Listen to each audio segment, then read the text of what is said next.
2 hours before the meeting will be part of the agenda and will be posted and available for the public to view, as well the council for the council to read. Emails that come after the cutoff deadline, which is again 2 hours before the start of the meeting, will be added to the record, but on the next day, not the day of the meeting. And those emails will not be read during the council meeting. Again, I want to remind the public, and this is a very important for this evening as you wish to participate and address the council. If you're joining us via computer, you can use the icon at the bottom of your screen that indicates that you want to raise your hand. If you click that, the clerk will see you and will allow you to speak when public comment is happening. But if you're joining us via phone, it is different than a regular Zoom meeting. This is a Zoom webinar, and you raise your hand by pressing *9. And that will indicate to us that you want to speak, and then we will unmute your phone to allow you to address the council. So with that, those are all the instructions for the public and the council this evening. Thank you. And if you have any questions for clarification, you can openly contact directly Tamara. You can call her or you can email her, and you can find that information on the website. So that will continue in terms of information items. First, report of disbursements. B, miscellaneous documents report. And C, written reports by council members. And it seems that we only have one today, and that's from Council Member Aurelio, where he highlights the October 1st meeting. And so that will be found on the website. So we'll continue now with presentations and oral communications. And we'll start first with oral communications from the public. You have 3 minutes to speak on any item that is not on the agenda. And so with that, Tamara or whoever's in charge, would you let me know if there's anybody that wishes to address the council at this time? Please raise your hand. Steve, go ahead. Okay, well, good evening, council, mayor, city manager, and other city officials. Steve Trujillo from Pajaro Village. I want, first of all, to address the headline article in today's Pajaronian about the 3 suspects who were picked up who apparently decided to go on a graffiti binge in our city. I would like to draw your attention, and I've done this only once before, to a wonderful city employee by the name of Rex Rackley. He has served the city more than 20 years in graffiti abatement and removal and done a wonderful job. I have called Rex on at least 20 occasions to come paint out graffiti in Attree Park, Ari Parker, and also surrounding streets where I live on Bronte Avenue. He has done a magnificent job keeping our area and a large part of areas of District 7 graffiti free, and has done so with cheerfulness and with perseverance and with great attention to detail to remove this unsightly mess from our walls and various buildings, both public and private. Now, these 3 gentlemen who are arrested, if they are convicted after a fair trial, I am hopeful that the judge will consider that they should be under the direction for a while, with supervision by the police department, of Rex for months to help paint out all the nasty graffiti that occurs in different parts of the city. Why? Because in this case, the punishment would fit the crime. They need to understand that while I love, and many of us in this city love public artwork, graffiti just doesn't measure up to that standard. There are wonderful murals in this community done by artists, done by groups. This is what we should cover our walls with. The wonderful Watsonville Brillante project is beautiful, but graffiti, and very often it is sometimes obscene, does not lead to I'll use a French word, esprit de corps in our city. So I'm hopeful that the city manager will speak to the police chief about this issue because we really need to enforce the fact that we love our city and graffiti does not show the love for our city. And we need to make the punishment fit the crime for those who are convicted who insist upon marking up our beautiful community. Thank you very much. Thank you for your words, Steve. If there's anybody else that wishes to address the council, please raise your hand. Lana, go ahead and it's your turn to speak. Hello, council. Can you hear me? Yes. This is Lana Martinez Davis. I am representing Youth Now Student Center as a board member, and I'm just tuning in here to thank you for your continued support of the program. We're happy to say that during these difficult times, we're still able to safely serve 80 unique students, offering them 3 hours of tutoring a week. And just thank you for your continued support of the program. Thank you, Lana, for your words. Moving on, if there's somebody else that wants to address the council, please raise your hand. Good evening, Michelle? City Council. Thank you. Good evening, City Council, Mayor Garcia. My name is Michelle Averill, and I am the CEO for the Red Cross for the Central Coast chapter. And I'd like to provide an update with what we've been doing in terms of the fire response and let you know how our community members are able to obtain assistance. The Red Cross is working alongside government and community partners to provide shelter, food, and recovery to residents impacted by the unprecedented wildfire season in Northern California. What I would like to share is we have served over 390,000 meals with snacks and partners, and we have provided over 200,000 overnight shelter and hotel stays along with partners. And we have also helped with mental health services and made contacts with our clients, and that has been 25,000 clients.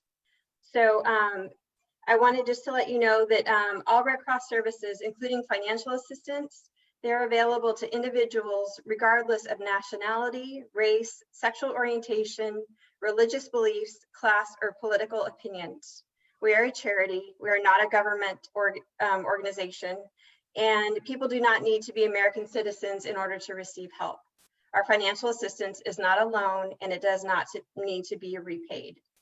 And so in terms of recovery services, if somebody is needing to get mental health services or get medications or anything like that, they can go to 800 Red Cross, or the number is 1-800-733-2767, or they can visit redcross.org/get-help. And then if you're looking to receive immediate financial assistance, we are providing $450 per household whose homes have been confirmed to have been destroyed or sustained major damage from the recent California wildfires. And in order to receive that assistance, you would go to redcross.org/apply or call the Red Cross number at 1-800-733-2767. And I appreciate the time. Thank you. Michelle, thank you for all that Red Cross does for all our communities. We really depend on you, and you always come through. So thank you so much. Oh, it's an honor and a privilege. Thank you so much. And I appreciate all the support our community and our volunteers have provided in order for us to be able to do this disaster response. We couldn't do the work we do without them. Thank you. Okay, moving on. Is there anybody else that wishes to address the council? Please raise your hand. There are no other hands up at this point, so that was the last speaker. Okay, so we're moving on now to oral communications from the council. We each have 2 minutes, and we'll begin with Lowell. Let's see if I can get my microphone on. Thank you, Mayor. I just want to say good evening and an afternoon to the ladies and gentlemen of Watsonville. I am Lowell Hurst, your District 3 council member. And, you know, we've only got 3 weeks, only 3 weeks out until Election Day. And you have received your sample ballot and instruction guide in the mail. And hopefully you've also received your ballot in the mail. And some of you have already filled out your ballot and sent it in. So we say thank you very much for that. The, you know, we're only 3 weeks away from Election Day, but we have to get through Halloween first. And Halloween is the time for tricks and deceptions and people dressed up like they aren't really usually dressed. So I just say, watch out for those tricksters and those deceivers out there. And people are, you know, acting like somebody else, trying to fool you. You know, we're going to get through Halloween, and then we're going to be on to Veterans Day. And what better way to thank a veteran than vote for a veteran? And so we've got a couple. You can find them on your ballot. You can find the veterans. And so I say, thank a veteran, vote for a veteran, and vote them into office. I'll yield the rest of my time. Thank you. Thank you, Lowell. We'll continue with Paco. Thank you, Mayor. Good evening, everyone. I want to thank the entire public for being here with us and joining us every Tuesday. I know these meetings are long and they can be tough, but you know, being here and being present is really important. I just want to echo what my colleague Lowell said. Vote, please vote. I know that, you know, at the macro level, we may think our vote doesn't matter, or that sorry, my dog is barking. That, you know, at the presidential level, electoral college, that our vote may not matter as much, but at the very local level, you have no idea how much your vote matters. It's more weighted at the local level. So please check out your ballot, make sure you're ready to vote. I believe there's same day registration, if I'm not correct. Is that right, Matt? There's still same day registration. Fantastic. And if you have questions, call us, call the city, call one of your elected representatives. We're here to help you out, to guide you, to walk through you, to discuss anything. The other thing I wanted to mention, 2 more things, is please support local nonprofits. This is usually their fundraising season. And even though COVID is sort of taking over our lives, they're still working. They're doing their very best to serve our community. And so if there's a particular organization that you believe in and that you want to support, don't forget to do so, to support them with their virtual events, or just, you know, a donation really goes a long way. And, you know, finally, the fall season is coming, the winter season is coming. We're still in COVID. Please don't forget to continue to take care of yourselves, wear your mask, follow guidelines, because things have the, you know, possibility is that things could get worse. And so we really need to take care of each other. So I just want to stress that again. And thank you for my 2 or 3 minutes, whatever that was. Thank you. And you did it right on time, Paco, 2 minutes. Okay, moving on to Trina. Yes, thank you, Mayor. I have a statement. As a result of the emails that are coming in and of the staff's response to some of the emails that are coming in, my statement is this. How the City Council conducts our services has been clearly laid out in our city's charter.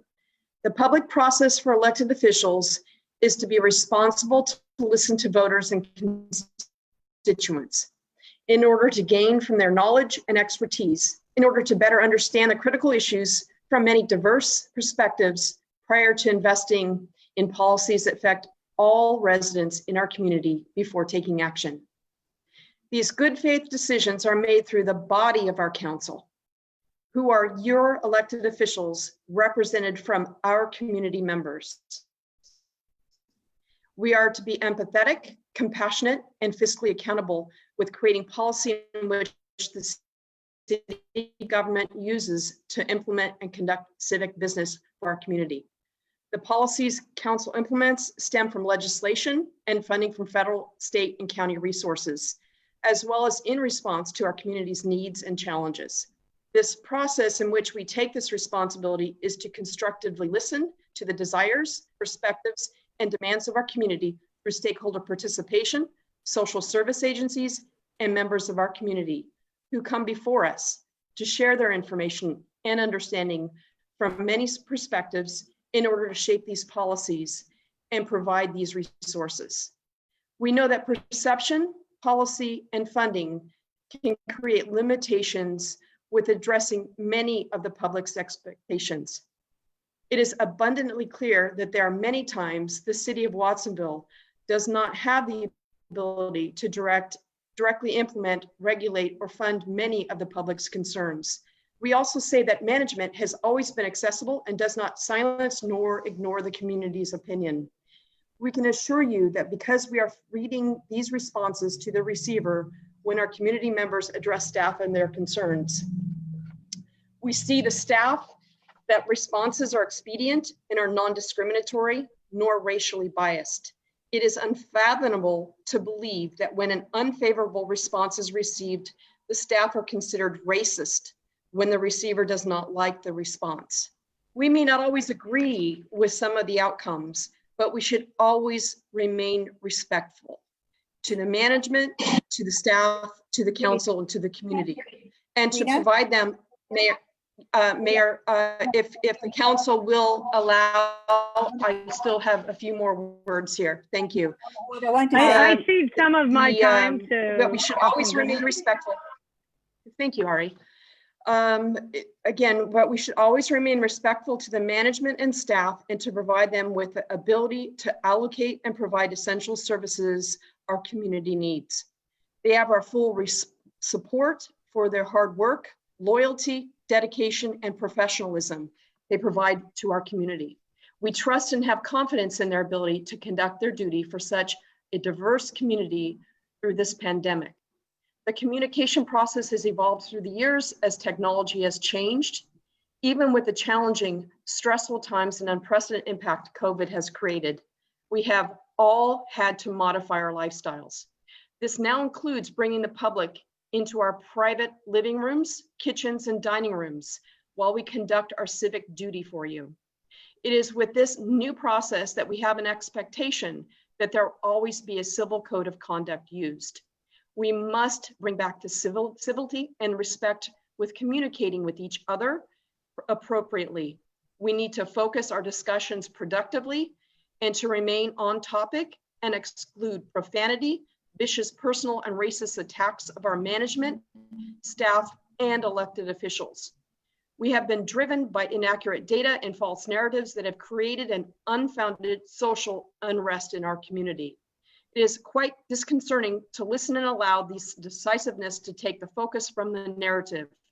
Not only has this been stressful, it has been targeted and directed to individuals that you feel do not share your same values. It is distracting, counterproductive, and hateful. This is unacceptable, inappropriate behavior to display in the public as well as in my home, where I have invited the public during the course of these meetings. The public and staff have a valid point to complain about the conduct of our meetings. Since we've had to adopt these modifications, there have also been many times where we have been in violation with the FCC concerning how our meetings have been conducted due to the language used. If the FCC decides to pursue the city of Watsonville for lack of compliance, your tax dollars will be spent on paying for these violations rather than to go towards the community services you are requesting that we provide. Let us all keep in mind that we share more similarities than we all realize, and we all need to work towards a common ground so that we can keep our focus on what makes us proud of being part of our community. Let us not lose sight that it takes all of us working together to create opportunity through diversity and unity through cooperation. And thank you for the time. Thank you for your statement. Next is Ari, but I know you were giving up some of your time. So Ari, go ahead and just share what you need to share. I'll make it super short. Thank you. No, I think I want to reiterate, and I had it written, so I'm going to go on and say, please vote, everybody, regardless of who you vote for. And I know these are scary times either way. Vote, get out there and exercise your right to do so. As a teacher and as a city council person, I will say, Please be safe on Halloween. And that means parties indoors with family and friends who don't live with you, without masks and social distancing. We just need to be careful. We have holidays coming up past this one. And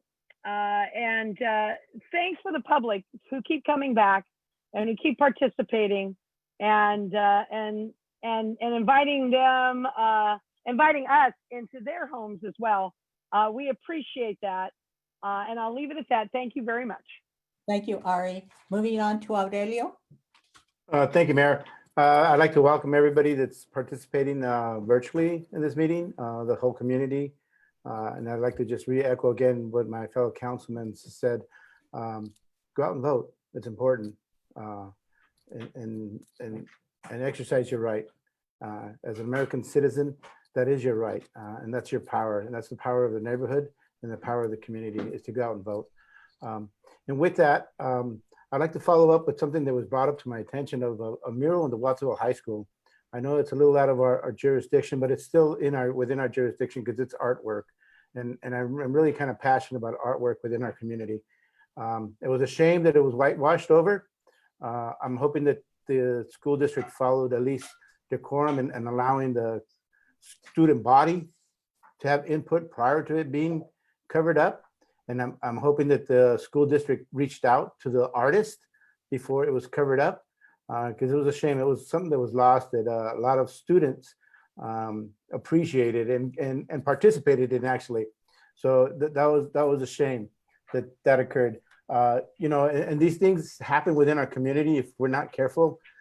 I have to give a big shout out to Jaime Sanchez that helped save also Guillermo mural art at the Metro, where one of our representatives at that time was Jimmy Dutra, wanted to whitewash it and put up a new mural. And so these things need to be paid attention to because these are part of our history and part of the culture of the city of Watson at the same time. So thank you, Jaime Sanchez, for making sure that was saved. And thank you for refurbishing it. I think it's a great piece of art, and then a new piece of art was put up. So again, let's be mindful with each other. Let's be respectful for each other. I thank staff for all their hard work and commitment to the community. So thank you very much. Thank you for your words. We're moving on to Felipe.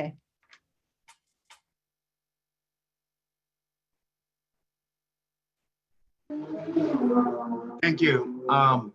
First, I want to, say that I agree and echo what the words that Councilmember Trina Kaufman Gomez said, and also, about preserving the art and history of the art that we have, especially our local art that we have here in Watsonville, that really says a lot about our culture and traditions and our local history here. I think it really does have to be preserved. And, it really is up to us as a community to do that as well. But I also want to echo the words of what a lot of the council members said about making sure that everyone votes and making sure that everyone votes early and votes now. There's a lot of polling places open now, polling booths open now. And I want to encourage everyone to, vote yes on Proposition 15. It brings 2.7 million for our community. It brings about 12 million for the school district, and it brings close to 5 million for Cabrillo College. So I really encourage everyone to vote yes on Proposition 15. Second of all, I really want to encourage everyone. I know Lowell has said this before, is to shop local. And the reason I bring this up is because right now, if you watch the news, they're talking about Amazon Prime Day coming up, and they keep talking about Prime Day coming up. I really encourage everyone to shop local and don't join Prime this coming week. If you're looking for something, go to your store and special order it. It'll take a few days, but special order from whatever local vendor that we have here in Watsonville. And don't join Prime this week. They're gonna try to get everyone to join Prime, to join Amazon and get hooked. They're gonna put everything on special that that gets you hooked on Amazon to even suck you more into Amazon. Thank you, So, Felipe. shop local. And lastly, my condolences to all the staff and families at the Watsonville Post-Acute Center. Thank you. Oh, yes, thank you for those words. Okay, in terms of my report, the Youth Violence Prevention Network, with whom we have had a relationship with for 5 years, and our own Captain Zamora is chair of the network, had a relaunch meeting. The network realized that our work on violence prevention had been successful and we were in a place to move forward. The agreement was that youth needed to be at the table to help lead us in that journey. The network is now called, it has changed its name and it's now called the Youth Action Network. A lot of work and collaboration is going to have to occur to get this new initiative off the ground, and I'll keep you posted as we move forward. Second, I attended 3 days of the League of Cities virtual conference. The workshops I attended included areas of housing, racial equity, climate change, increasing pension costs, apprenticeships, and community involvement. And there were 3 keynote speakers who spoke about happiness, racial equity, and social justice. I came away with many questions and suggestions, which I have shared with Matt. And the highlights of the Institute was, of the conference was that Watsonville was acknowledged by the Institute for Local Government and gave the Watsonville the Beacon Award for 24% energy savings.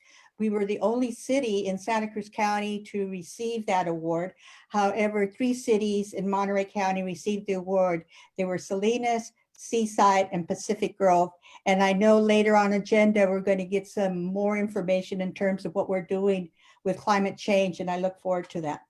So that concludes my report. And now report out of closed session. Thank you, Mayor. Council considered 5 items on tonight's closed session. First one, A personnel matter. The council took no action. Same as to B, conference with real property negotiators, took no action. As to item C, 2 items, 2 different cases. The council authorized appropriate counsel to file responsive pleadings. And on item D, the council neither considered nor took action on that anticipated litigation. That concludes my report. Thank you, Alan. Okay, we're moving on to reports to council, starting with city manager's update. Matt. Thank you, Mayor and Council. Give me one moment as I share my screen.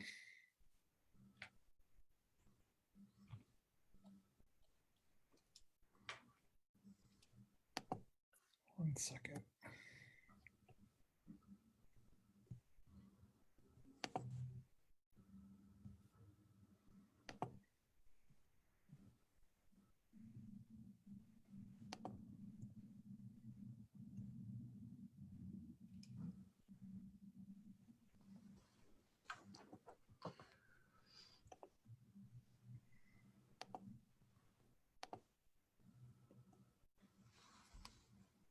Okay, can everyone see my presentation? Yes. Okay. Well, good afternoon, Mayor, Council, and members of the community that are joining us tonight. I appreciate these opportunities to provide an update on several major initiatives and projects and programs that are moving forward in the city, as well as our continued efforts to respond to the pandemic. In terms of COVID-19 in our region, we are now at 7.7 million confirmed cases in the United States, 2,618 cases in the county. 2,383 of those have recovered, with 215 active cases. And I'm sorry to report that we are now up to 20 deaths within Santa Cruz County. Nearly half of those are attributed to the outbreak at the Watsonville Post-Acute Center, where as of late, there are now 46 residents that are reported positive, 15 staff members, and I'm very saddened to share that 9 deaths at the facility so far. We also have 1,502 cases in Watsonville in total, and Watsonville continues to make up a disproportionate amount of the cases within Santa Cruz County, representing 57% of the total cases. 20 years to 34-year-olds continue to represent the largest age group. That's true not just in Santa Cruz County, but throughout most of the state. and Latinos are 63% of all cases. And we continue to see how the pandemic is impacting communities of color and Latino communities in disproportionate ways. Santa Cruz County remains in the red tier, signaling substantial activity and underscoring that COVID-19 is still prevalent in our community. Tier status is based on a number of factors, and it's not surprising that we continue to receive a lot of questions regarding the county status and when it might change. And I wanted to spend a little bit of time this evening to help demystify the process. So the state now is reviewing data weekly, and tiers are updated on Tuesdays of each week. To move forward from one tier to the other, a county must meet the next tier's criteria for 2 consecutive weeks. If a county's metric worsens for 2 consecutive weeks, it will be assigned a more restrictive tier. Public health officials are constantly monitoring data and can step in if necessary to make corrective actions or to tailor our communication approach in focused, targeted ways to respond to that data. And one of the updates that the state recently made, acknowledging that a county, many counties throughout the state of California have communities or pockets within their county that are being disproportionately impacted by COVID-19, as I was just sharing, the fact that Watsonville's percentage is about 57%, even though we only make up about 20% of the total county population, really underscores the way in which this pandemic is impacting certain parts of the state, and that's true of our county as well. So in response to that, a county must submit a targeted investment plan for their disproportionately impacted populations, as well as meet the state's equity metrics. This is a new equity indicator that the state of California has now included as part of the tier reopening process. And there's lots of information that can be found on the state's blueprint. It shows current tier status for all counties and what sectors of the economy are permitted to operate and how they can operate within each of those tiers. You can simply scan the QR code on the screen and it will bring you to the county's website, which also has a number of those resources available as well. Just on Friday, there's new information released by the state of California. As many of us know, from the beginning of the pandemic, there's been a lot of concern around families gathering outside of their family unit. Well, as of Friday, the state has released additional guidance when it comes to how families can gather. The state announced that they are now allowing for no more than 3 households to gather together out of concern that people will be tempted to have even larger indoor activities with the approach of Halloween and other holidays during the colder months as we move into the fall and winter season. This model is similar to the bubbles or pods you may have heard about in other parts of the country or other states in our area. And families are encouraged, if they do decide to gather, to stick to a consistent group of the same 3 families as they do so, and not to intermix between different multiple family units beyond a three family group. And of course, the state is continuing to encourage gatherings to occur outdoors. Much safer to do so outdoors than gathering indoors. Not to attend gatherings if you feel sick or you are in a high-risk group.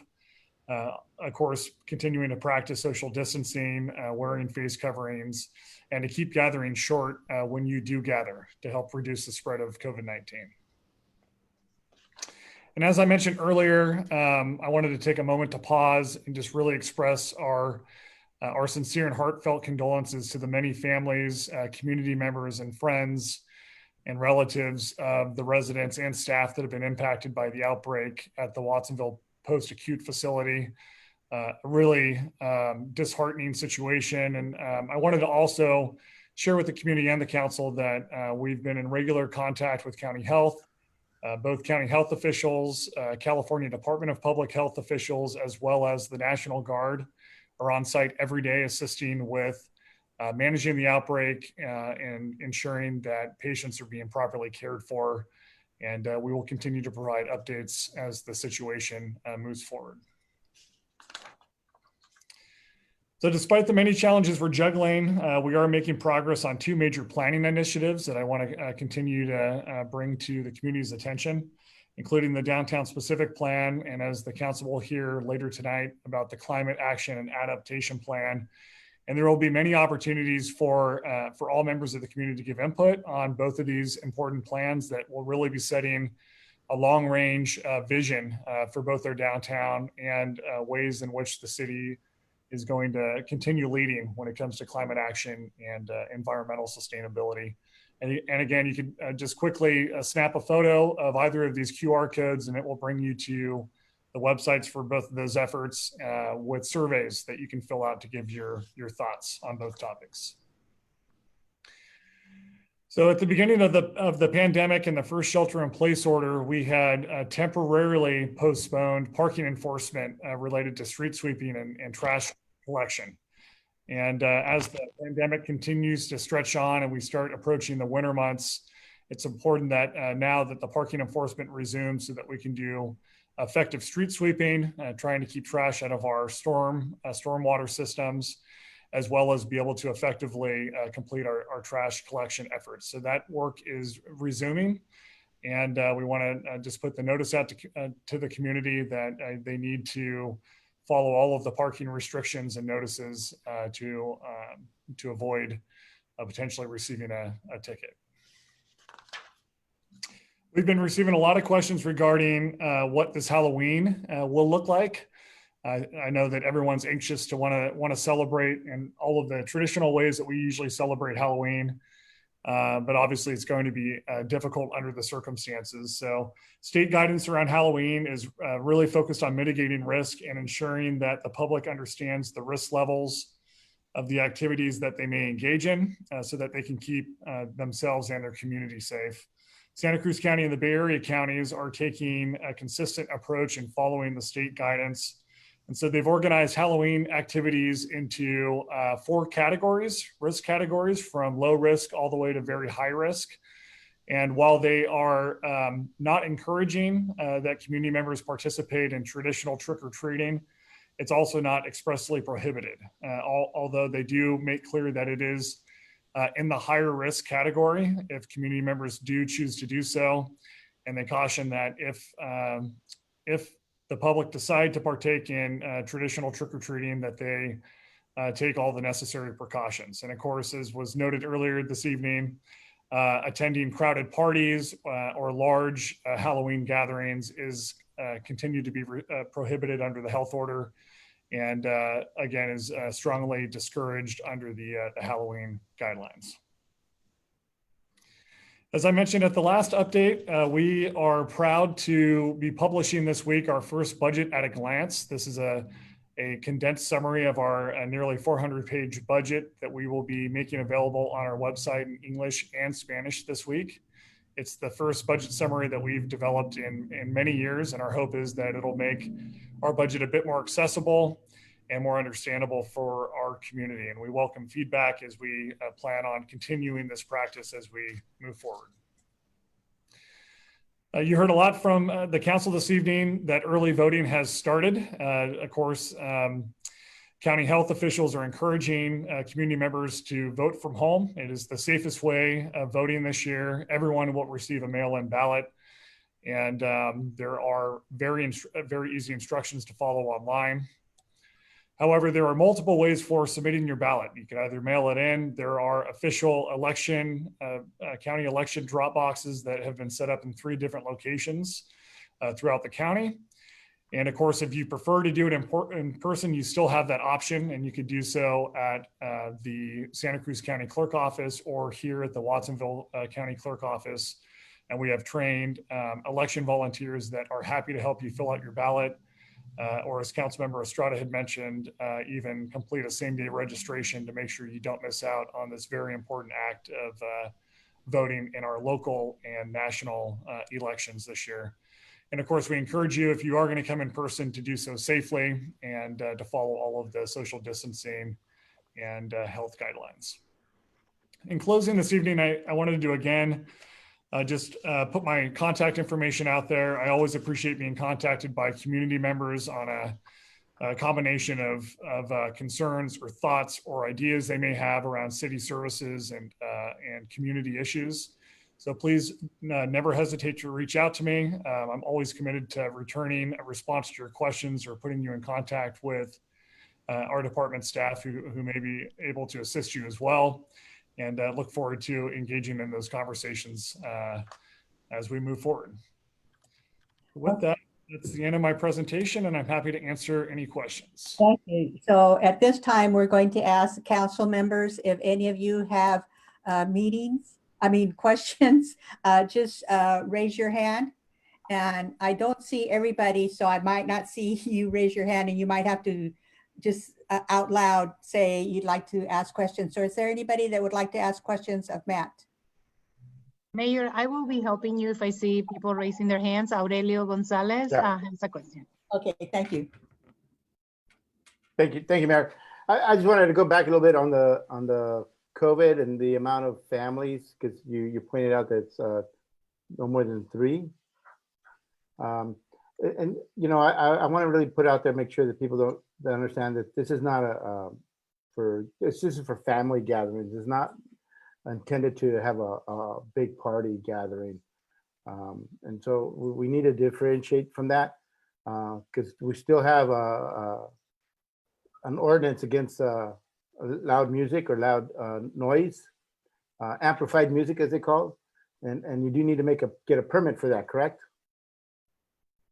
That's correct, Councilmember Gonzalez. However, under the circumstances, we are putting a stay on amplified noise permits to try to discourage large gatherings. And you're correct that the new state guidance, while it allows for no more than 3 families to gather, it strictly continues to prohibit large parties, large gatherings. And it also makes clear that even gathering with 3 or less families is higher risk, right? And not ideal. And so it's not being encouraged, simply putting an option out there if families are going to do so with some guidance to try to mitigate risk. But of course, the safest thing to do is to continue only gathering within your family unit. And I guess my next question is, as a city, because, you know, right now that I'm walking the neighborhoods, there's a lot of concern of parties, of people continuously having parties and gatherings. As a city, I know we gave a tool to our police officers to really enforce wearing masks and such things, but we also have an ordinance against amplified music and illegal parties. Are we going to be enforcing anything on that in the near future? I mean, comes a time where we have to stop the warnings and start creating some sort of responsibility for the individuals that are holding these parties and I say these continuous parties, because I have neighborhoods that have parties every weekend, and it's the same family having that party every weekend. And, you know, our police officers respond to these locations and give them a warning, but then the next weekend it's the same thing. And then the following weekend it's the same thing. And so my question is that when are these warnings going to stop for these neighborhoods, for these continuous party people, I guess, what I'm trying to imply to. Thank you, Councilmember Gonzalez. So Chief Honda and I have been discussing those concerns, and you're right, it is a lot to keep up with. We are actively enforcing violations when they occur. And, you know, the typical protocol has been issuing an initial warning. In many cases, our police department does achieve voluntary compliance when that occurs, but we will also issue citations. Particularly if we have a property that is a repeat offender. And that is the expectation that I know our chief has placed for our officers. Of course, we're always trying to balance keeping the peace with also enforcing the law. But we acknowledge that these repeat parties in some of the neighborhoods have really caused a strain for the neighborhood, and they need to be enforced, and they will be. Yeah, and I only bring this up because, I mean, we do have this pandemic in front of us. And these sometimes parties are culprits for spreading the COVID. And I think we need to kind of really put focus on that, and we need to contain it somehow. Thank you. Thank you, Aurelio. Is there anybody else that would like to ask questions of Matt? There are no other hands up at this time. Okay. We'll put it out to the public now. Is there anybody in the public that would like to address the comments made by Matt? please raise your hand.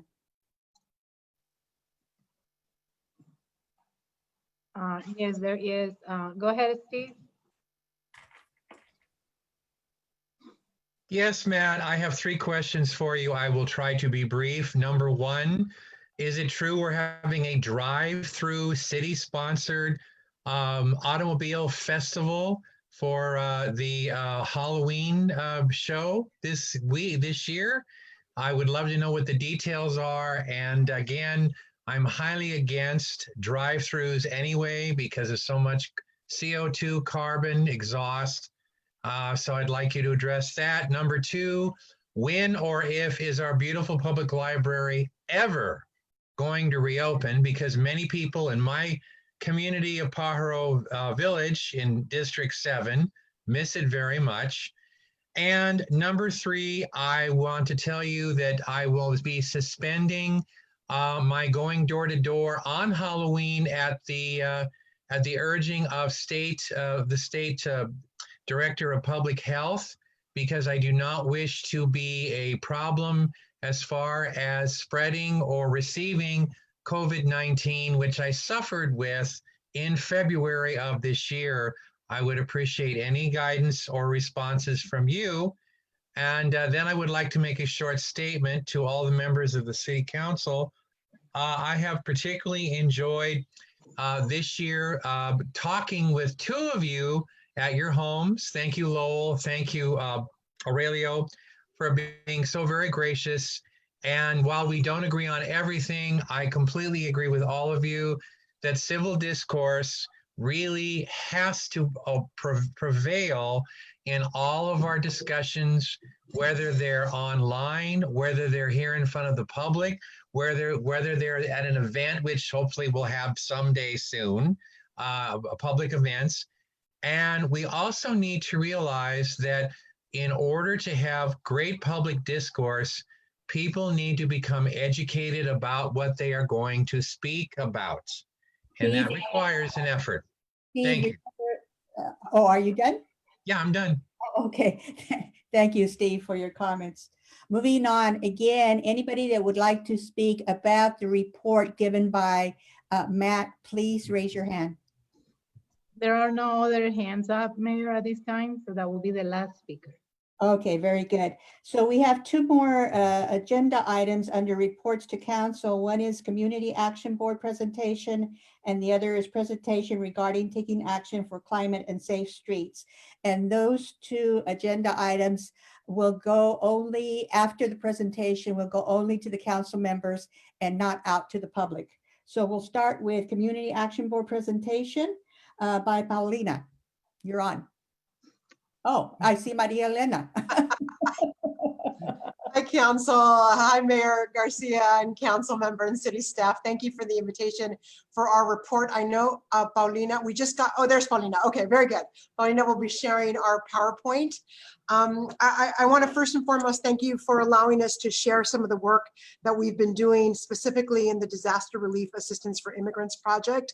In light that this is Hispanic Heritage Month, in light of being in the middle of our pandemic response, it's really timely to update you and the community on CAB's work and what we're doing in support of immigrants in our immigrant families.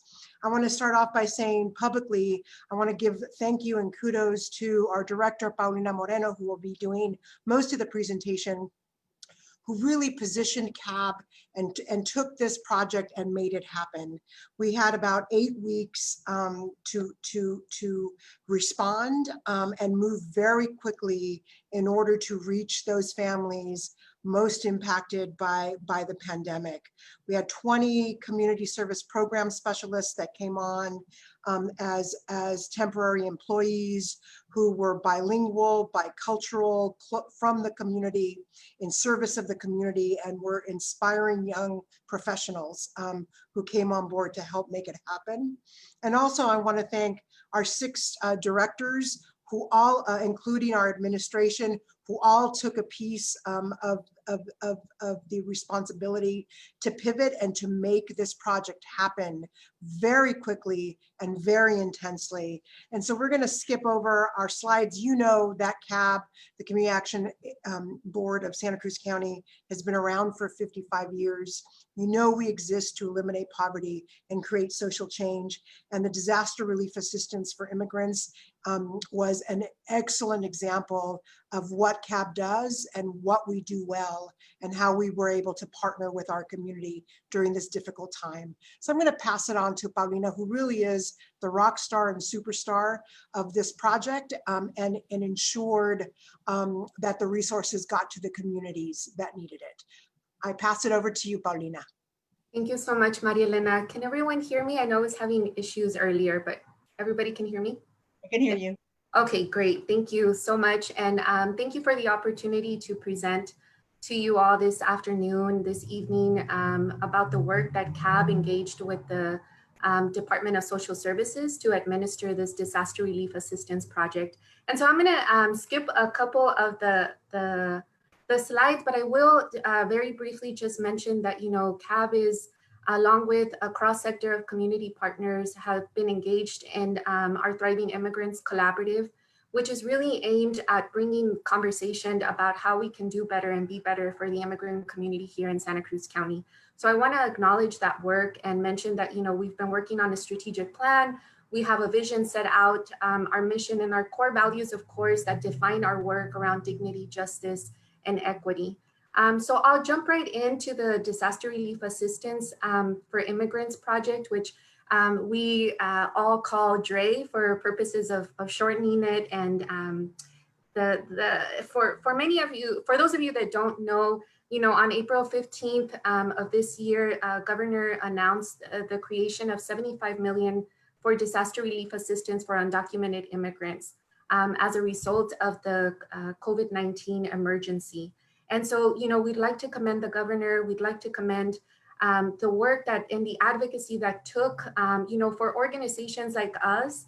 We have been pushing long and hard for programs like DRE to help our communities. We consider this a significant victory and a precedent to usher a greater inclusion of our immigrant community to the greater economy.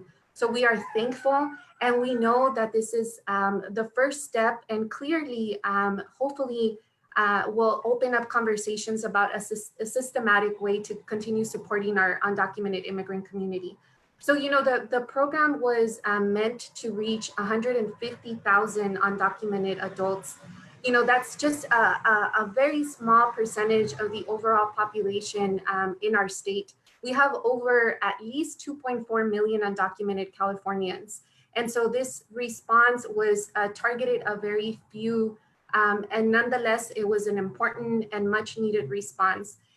Those who were eligible had the opportunity to receive $500 in direct assistance with a maximum of $1,000 in assistance per household.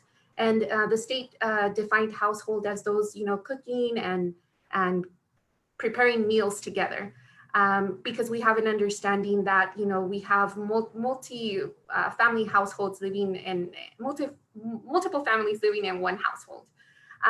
Eligibility included, you know, of course, they have to be over 18 undocumented individuals, prove that they were not eligible for any federal related assistance, such as the CARES Act or unemployment, and have experienced hardship as a result of COVID-19. So I'm excited to share some of the data points and some of the things that we learned through this project.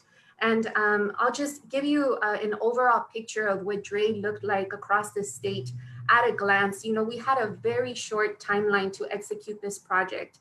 And, you know, the application assistance began on May 18th, and the application assistance closed on June 30th. And this is what the breakdown looked like across the state. We were one of 12 CBOs, community-based organizations, that were selected to lead this project. And we were, along with MICO, tasked with serving the Central Coast. And so you can see that, unfortunately, you know, one of the reasons why we're pushing census data so hard is because data is used to inform the state about distribution of funding. And this is a clear example that shows us that, you know, it's a gross undercount of what our undocumented population look like in the state, specifically in the Central Coast. And so I can tell you that based, the first question I asked the state, where did you get your data from? And the Center for Public Policy Institute published a paper with very little information. And as such, you know, we were selected to administer 7% of that total funding. And so I just want to talk very briefly about the stages of DRE, you know, because it was really a huge project that had to happen within 6.5 weeks. You know, as Maria Elena mentioned, you know, we had an opportunity to hire on board 18 new stellar staff that were both, you know, bilingual, bicultural. We actually had we're very fortunate that we were able to hire one Mixteco speaker and then work with multiple interpreters to meet the needs of the community. So there was an entire intake process. You know, we had a hotline operating Monday through Saturday from 9 a.m. to 7 p.m. And I know that, you know, we had a couple of hiccups, but if I can help you understand the magnitude of this project, you know, the first day that we went live, which was May 18th, our phone line crashed. We received almost 50,000 calls in 1 hour. So that unfortunately could not sustain our phone system, could not sustain our, even our website crashed, our regular phone line crashed because people are savvy. And so they realized that if they could not get through the DRE system, through the hotline, they were gonna physically come to CAB and request to be seen on person. Unfortunately, everything had to be done remotely. You know, so there was an entire intake process with 18 eligibility workers answering the hotline Monday through Saturday, 9 a.m. to 7 p.m. And you know, part of the requirements from the state was to collect documentation from individuals that were applying for this funding. And so the caseworkers worked one-on-one with individuals to get documentation in. And if I may share just a quick example of just the level of ingenuity and just you know, creativity that our staff took to really provide assistance to many of the community that was struggling to get everything in remotely.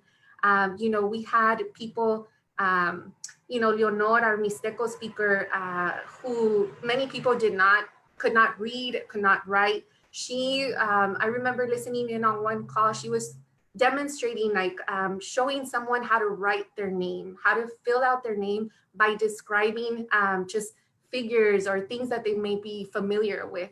And so it was just fascinating to see the dedication and the work from the staff. You know, there were times that we were here until 8, 9 p.m. trying to call and support our families in getting documentation in.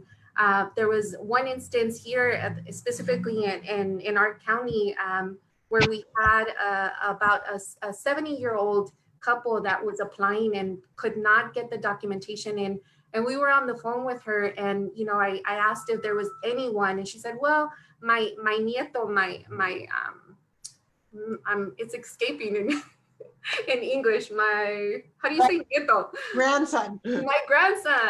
My grandson is here." And I was like, "Oh, well, let me talk to your grandson." And then she's like, "He doesn't want to talk."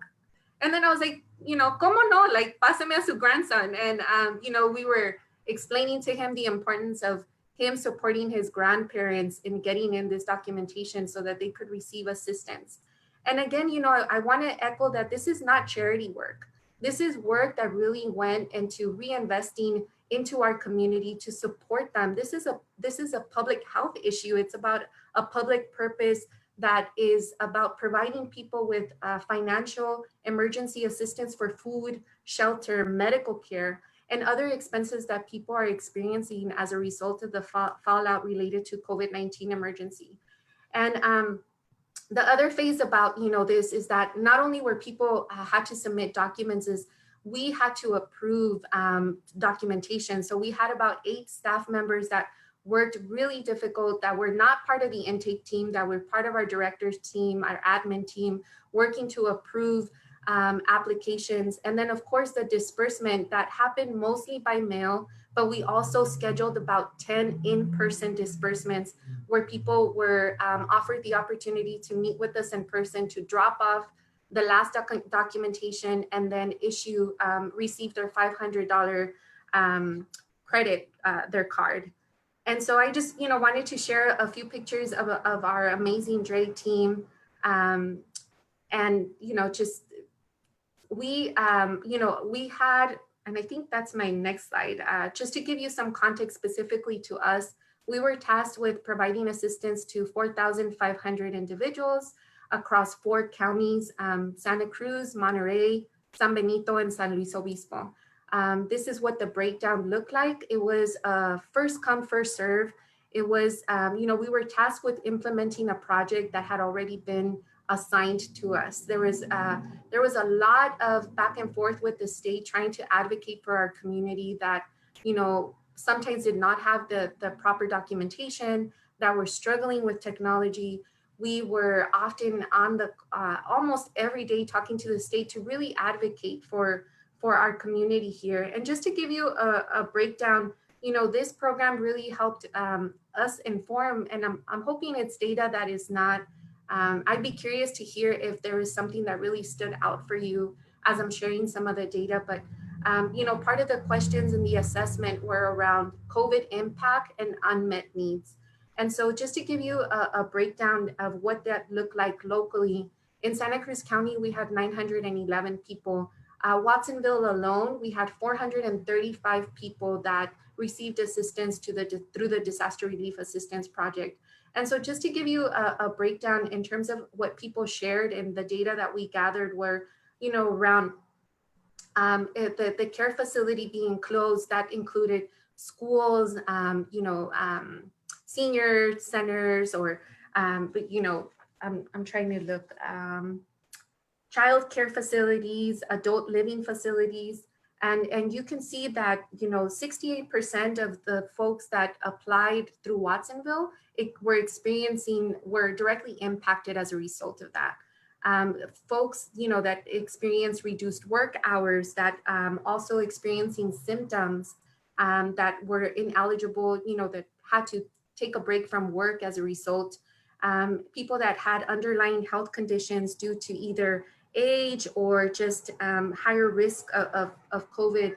And then other people that were caregivers, such as, to a dependent, such as a child or elderly parent.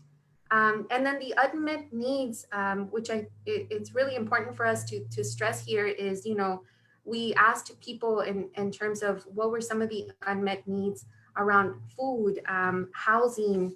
And you can see, for me, the number 92% of people in Watsonville indicated that housing, they were having a difficulty paying rent or their mortgage. And then, the other unmet needs were around childcare, difficulty paying their utilities, transportation, and then there were other things that came up as well. So, we did a lot to connect with the community through social media, answering questions. We, part of a challenge was not being able to fully share with everyone detailed information about the project based on our contract with the state, but also, getting calls from elected officials, responding to elected officials, because people were contacting them because they felt that, they were not being served. And so, we were doing everything that we could to really make sure that holding meetings with our partners to update them on people that were applying, to encourage them to help us promote. We worked through our Community Action Network to do outreach in the other counties that people might be less familiar with CAB.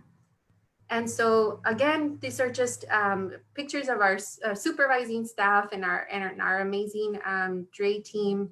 And yeah, so lastly, I just want to say that, we'll continue to work with you to stand with our communities, to work diligently to help as many people as possible.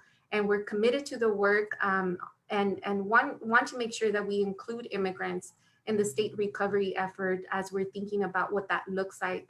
And so I'm going to turn it over a little bit to Marilena, and then I'll jump back in. Thank you. I think that we want to share the lessons learned in this process. Number one, you know, when you get 50,000 calls, that tells you something, right? That tells you something in terms of the unmet needs of the community and how COVID is specifically impacting our immigrant families. Lessons learned, you know, the right people in the right jobs, doing the right service. Our team had to reflect the community, had to understand what those cultural implications were. They needed to understand language. They needed to understand, you know, how to be of service to the community. And I think a really important lesson learned is the importance of the responsibility of systems to be accessible. We learned that the systems that exist are not accessible to our clients. We learned that in this online world that we are all moving to, it just created a larger gap between the systems and the people that they are meant to serve.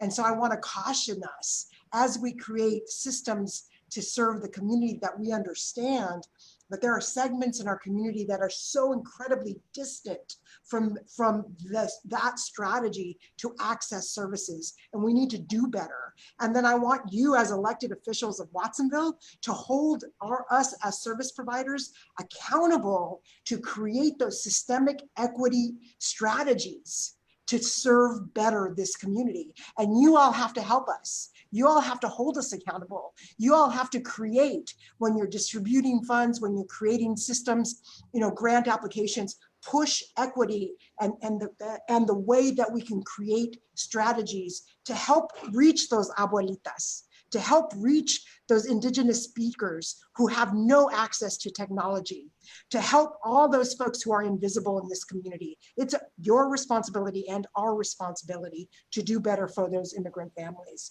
And so, Paulina, that's all I have to say. I'll turn it over to you. I'm very passionate about the lessons learned. You're going to hear me say it over and over and over again. We have to hold ourselves accountable.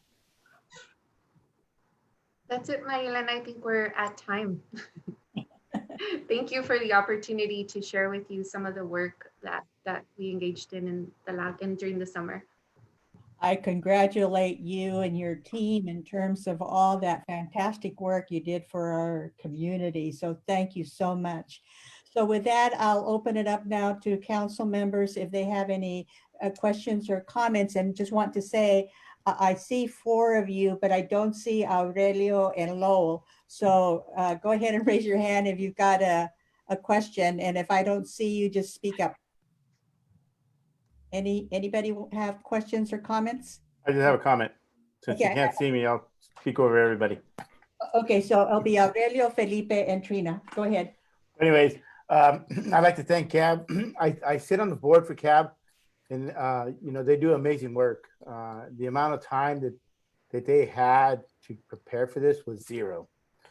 The state basically called them and said, "Go," and they went, and they assembled the folks that they needed. They did it in a dignified way, in a professional way, in the most equitable way, I think, that was possible for the short time frame and guidance that they had from the state, because they had to work and build it at the same time, which is really difficult, even for a person like me that's worked in construction. It's a task in itself. So I commend you folks for all your hard work and your dedication to the community. Thank you, Aurelio. And yes, you are right. We need to continue working together and pushing each other together and making each other responsible. Okay, Felipe. Wow, so I was checked. Am I unmuted here? No, we can hear you. Okay, so I was checking, you know, how many calls did you guys get on that first day? I know I got tons of calls for people asking me like, what's going on? You know, we couldn't get through. And actually that whole weekend, I think there's a lot of people trying to get through. But yeah, you know, I even got calls from folks from Robert Rivas's office saying that they're going to be experiencing delays and this and that. And it was just, you know, it really goes to speak for level of need I think that we had in this community, this region, and with the this region is a farm worker region, and there's a lot of agriculture here, and I think that it goes beyond just agriculture. I think a lot of people in the service industry needed the there's a need in that community as well. So thank you for all the work that you guys did for this region. It wasn't just Watsonville, it was the entire Central Coast, so thank you. Trina? Yes, thank you, Mayor. And again, I also want to reiterate some of what my fellow council members have said. Having been also the board member of CAB for many years, working in collaboration with Paz, as we swap back and forth on the roles there. And this is what the true meaning of a public-private or public social service agency relationship is about.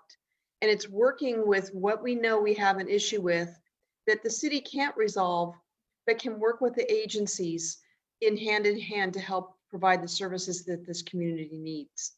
And that you have the ability to facilitate and be flexible to start something from scratch as you've done here to make that accomplishment come to fruition and to help the families that we have here that are in most need, that don't have a lot of the skill sets that they need in order to navigate through the process. So I commend you and your staff, the organization, for all of the social services that we do know that this community really, really needs. So thank you again for all of your hard work and getting as much of it out there as we possibly can to help as many families as possible. Thank you. Thank you, Trina. Lowell? Thank you, Mayor. Like everybody else that spoke, I can't say enough good things about CAB and the work that they do. I've assisted on their board in the past, and I'm still a member of the finance committee. And so I get to see some of these grants come in and how they're expended. I'm just want to ask Paulina and Maria Elena, how can the city be more effective in assisting and helping and trying to reach the hardest to reach folks sometimes, and what can we do better? I think that's a really important question, Lowell, that I think that we need to take time and brainstorm it out based on our lessons learned. I think, in being of service, and the city staff are amazing, especially, I've seen them bend over backwards, especially with census and, all the work that they're doing with COVID response. How do we build those strategies? And it's about getting people who understand the community. It's about making sure that we find the trusted messengers. Who are the trusted messengers in this community? Who are the trusted elders in this community to help get the word out? The systems usually blame the client. You need help and you can't get it, it's your fault. I want us to blame the system. Okay, we are the system, the people on my Zoom call. We are the system. What can we do better, and what are the tweaks that we can change to better support our community? And so thinking outside the box, making sure we have Indigenous interpretation. I mean, we have Spanish interpretation, and Watsonville has had the best Spanish translator ever in city council meetings. What's the next step beyond that, right? Could we get a Mixteco speaker? Could we get a Triqui speaker? Why not? Yes, it costs money. I'm looking at Matt. I know, Matt, it costs money, but isn't it worth it for civic engagement? Isn't it worth it to build relationships with those people, even knowing elected officials that they're not going to vote for you because they can't? There is a commitment there that's thinking outside the box, right? It's thinking about what can you do as an elected official to take a next baby step. And so, Lowell, I would be happy to have a conversation with you and anybody else for us to brainstorm those answers. Paulina, what else? No, I was on mute when you said they can't vote for you, but their children can. So I welcome the opportunity to sit down and brainstorm additional things, as we learned a lot from this project and identified even additional needs in the community. with interpretation being one of the huge ones in Indigenous languages. Okay, I think I saw Ari. Running to unmute myself before I get frozen and kicked out again. I've done that 3 times tonight. So, hey, I just wanted to say thank you. This is an amazing story. And it's a story of our community, but it's a story of how hard you and staff have worked. I'm listening. I was to all of this, that you presented, and I didn't realize it was like, okay, turn it on tomorrow, and that's how it all came out. And you guys have just done a brilliant job. I'm a teacher, so I hear from students and families, how much CAB has helped them over the years in different capacities. And in this capacity, I think you guys did some extraordinary work and did some heavy lifting for our community. And I just want to say I'm very grateful. And I thank you for that. Okay. Paco, did you have anything to share? Go ahead. Thank you, Mayor. I tell Maria Elena and Paulina this all the time, how much I admire your work and how much I think the world of each of you, and you're a pillar in the community. And it always saddens me to think that, there's never enough. There's never enough money. There's never enough resources. There's never, what this community deserves. It's tough to sort of sometimes tell them that we can't give them what they deserve. But I do appreciate that we have organizations like CAB that stretch that dollar, that make it work, from penny number 1 until penny 100. I really am just, I think we're all in your debt. Many families are in your debt. And it's just tough because, I think I came from a family that you helped. Many of these families that you get to help, in another lifetime or a couple of decades ago would have been my mom, would have been my dad, and so, I appreciate what you mentioned about the systems and how the systems are broken and how COVID really came to shed a light on these broken systems. So I kind of have 2 questions for you. One is, how can we, it's always sort of tough to just rely on government for everything or for solutions, but how can we empower our communities a bit more? How can we start building some of these systems at a micro level where, we could just sort of do a better job of plugging in to help them, because there's just so many needs. And then 2, I know it's hard not to ask you about the election, but, in the upcoming months, I appreciate the lessons that you shared with us. But what are you anticipating in the winter seasons? Are things going to get tougher for us? Are things going to sort of, is there a cavalry coming along the way? I mean, what can we really realistically sort of anticipate in the next couple of weeks? Those are really good questions, and I'm going to let Paulina address them, but I just want to share, those questions are so important, Councilman Paco, because what part of the aftermath of this project is that it's not over, right? We know it's not over, and our families continue to struggle. And with the fire impact layer, South County can say, well, that was North County and that was in the mountains. Y gracias a Dios, it didn't get to us. But I can tell you that there are day workers and service people who lost their jobs because of the fire, right? And so that impact has zapped our community even more. And I want to share that some of the aftermath, the positive aftermath, is that the community, in my experience, it's going to be 30 years of nonprofit, has responded in ways I've never seen before, Paco. We have seen support from foundations. We have seen support through private donors. We have seen people give 10% of their stimulus check. I was like, why are we getting donations of $120, $120? People gave 10% of their stimulus check to CAB to get out to the community, right? The Community Foundation approved through their fundraising, approved that Paulina could identify 200 people on the wait list to get extra support beyond Dre.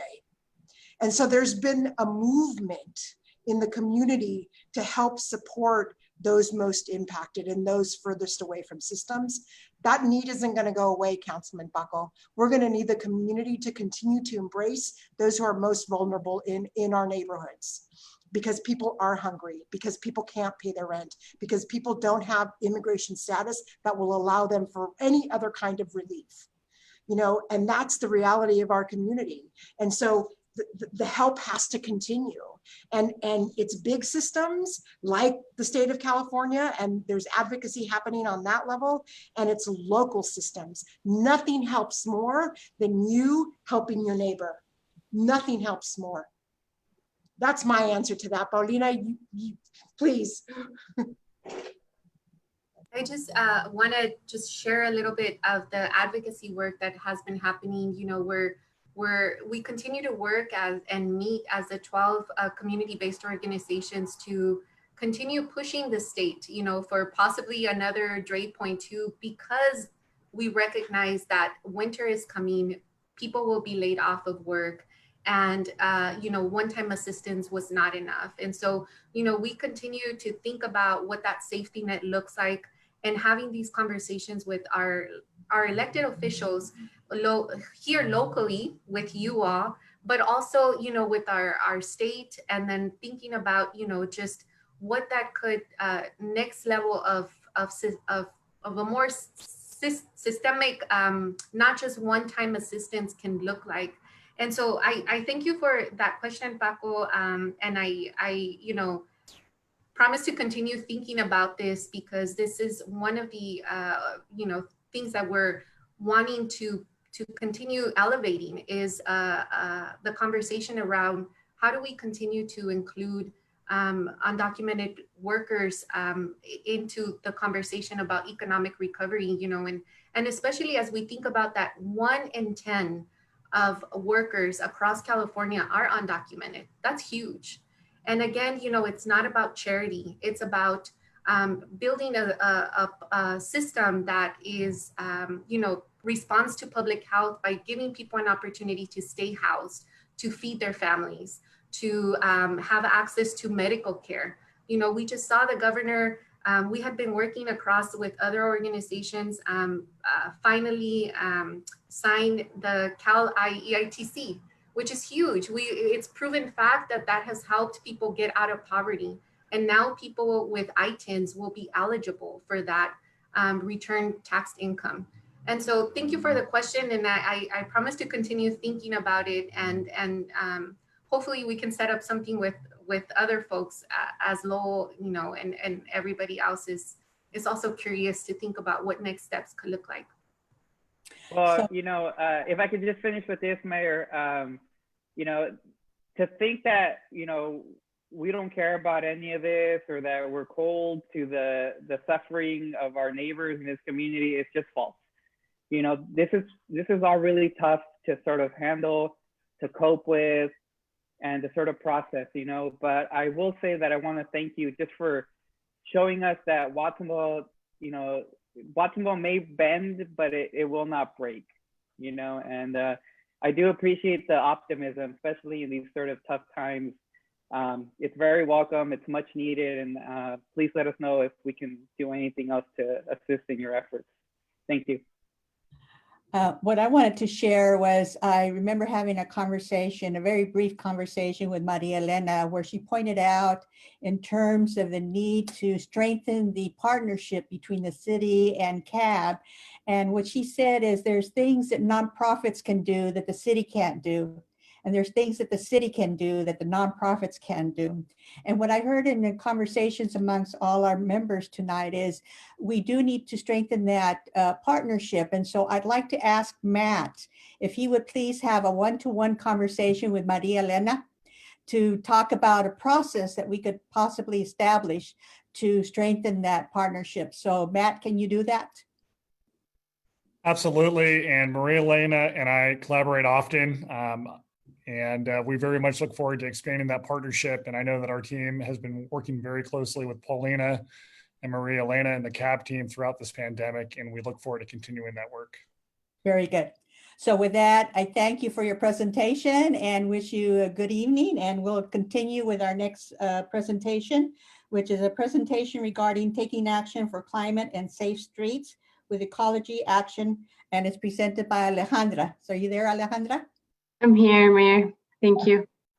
First of all, I just wanted to say thank you to CAB. What an honor to share this space with you, and Paulina and Maria Elena. You guys are a force, and I thank you for what you're doing for the community. Like the mayor said, my name is Alejandra Belalcázar. My pronouns are she, her, and I am the outreach specialist for the planning team at Ecology Action. I will be co-presenting with my colleague Natalie Olivas, the community organizer for Regeneración.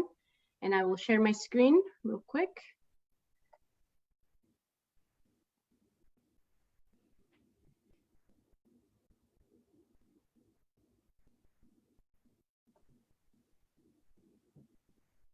Can you all see my screen? Yes. Perfect. All right. So the base of our work is around facilitating more livable communities through active transportation, positive reinforcement, social normalizing through encouragement and messaging, addressing planning inaccuracies, and moving away from entire car-centric planning. We are leveraging the community's voice as a community organization and advocating for projects around active transportation. Not one program can achieve all of that, so the whole impact is greater than the whole sum of one individual project or program. It's a slow, incremental process. However, the enthusiasm and the need to be outside is much bigger today than it has been in the past. So today I will give you a short overview of our programs and our work. This is a picture of Diana, former staff at EA and pre-COVID, who is helping show a 5th grader how to properly wear their helmet at one of our bike smart rodeos that we brought to local schools. We have shifted our bike and walk safety training to all virtual as a result of the pandemic. And I would like to kick off tonight with some thank yous. First, I would like to thank city partners for leadership in establishing so many important programs, proclamations, and vision for a safe, thriving Watsonville where everybody has access to mobility options. I'd also like to acknowledge the role the city has had in advancing youth and adult bike safety. Watsonville City Council for the opportunity to come and talk tonight, and your previous support for our bike and walk smart programs. You have been investing in bicycle and pedestrian safety for our local kids for over a decade. And thank you for the many years of funding and support for our water conservation, transportation, and recycling programs. Especially, I'd like to thank Matt Huffaker for the opportunity to present today. We are also appreciative of Maria Esther Rodriguez, Alex Yazbek, and other staff and council members for working so closely with us to advance shared programs and goals. And a special thanks to Mary Fons, who we worked with recently to submit a proposal for infrastructure improvements. This is the pedestrian bridge, green bike lanes, intersection improvements, etc. And safety training for PV High School along Harkinslow Road and Green Valley.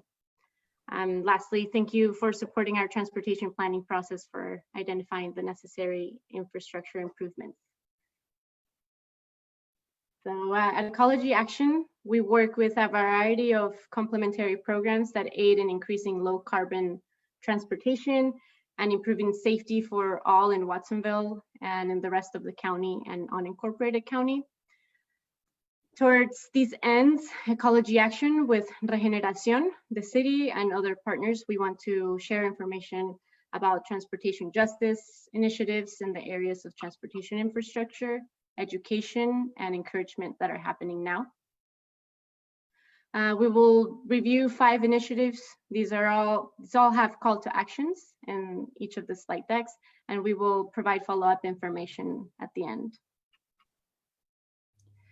So Ecology Action staff is certified by the League of American Bicyclists. We conduct workshops designed to boost people's knowledge and confidence in bike riding in the city, covering topics ranging from pre-ride preparation activities, bicycle equipment, night riding, navigating traffic, route finding, and more. And these workshops have been popular all over the county and serve as a valued resource for our community and county residents.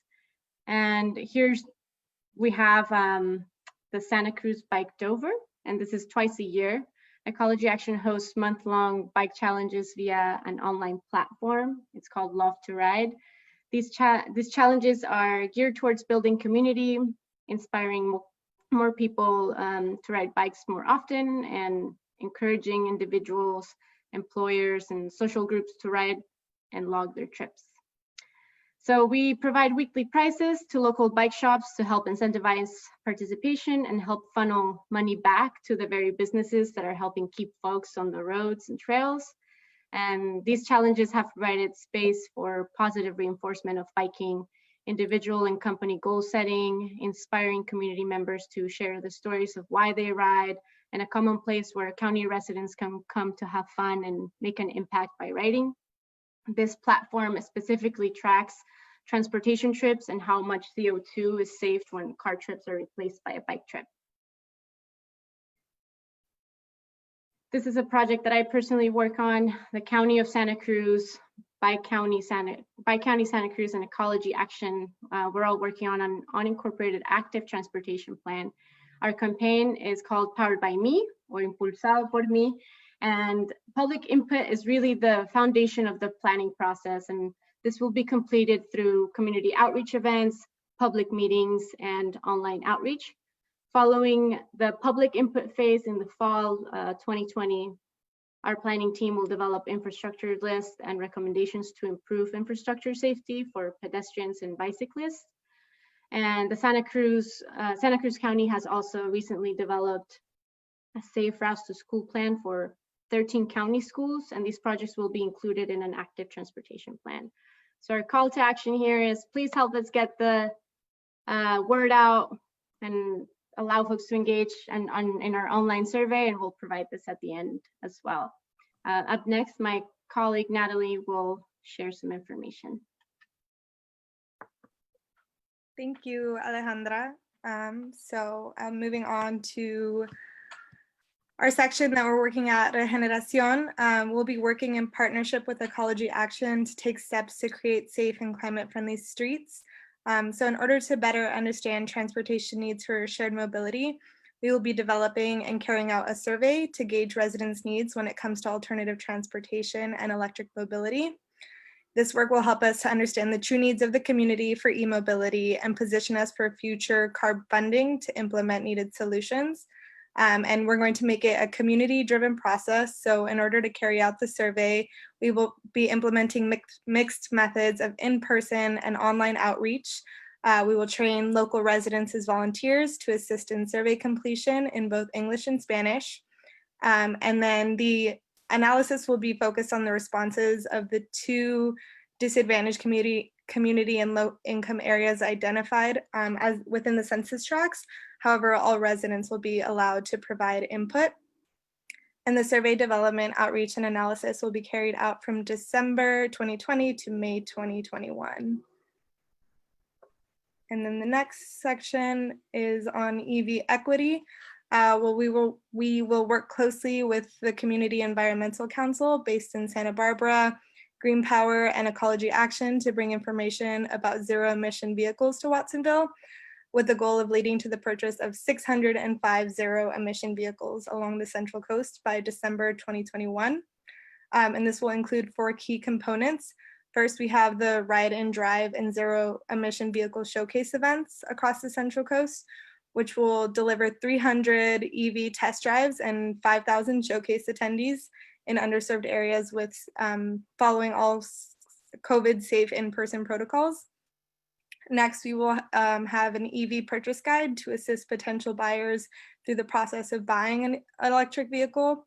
Our person-to-person approach will clarify EV characteristics, charging, and secure rebates to reduce purchasing barriers, with the goal of, again, reaching 605 new or used electric vehicles purchased.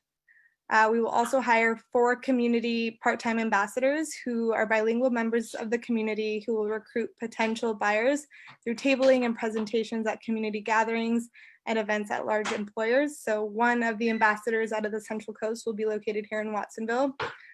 They will provide personal one-on-one purchase support on the spot and follow up throughout the buying process via phone, text, email, and in-person interactions with the goal of reaching 3,400 people. And then lastly, community awareness, outreach, and marketing will be used to engage our target audience where they work, live, shop, and socialize, with an emphasis on direct person-to-person outreach. While social distancing is required, we will implement a virtual awareness campaign, which will utilize a variety of mainstream media, online, social, and mobile phone channels with the goal of reaching 150,000 participants. So we've had great experiences with our online workshops and drive events that help people see EV as an option for them. In this picture on the slide, we see the Hudson family who went to our last Drive Electric test ride event and purchased a Bolt from the Watsonville Chevy. So yeah, thank you. So lastly, to close, Ecology Action has partnered with the city of Watsonville for decades to make recycling, stormwater protection, and green business a way of life in Watsonville. We are excited to be working side by side for this next chapter to realize our shared vision, zero goals, and future where Watsonville residents are regularly and safely walking and biking where they need to go and having access to electric transportation in the future. This global pandemic brought us into focus and how we move, what we do day to day, and how we get out there to get some space. And the moment is ripe to have local government, local businesses, and community organizations strive for the sustainable communities that we want to see.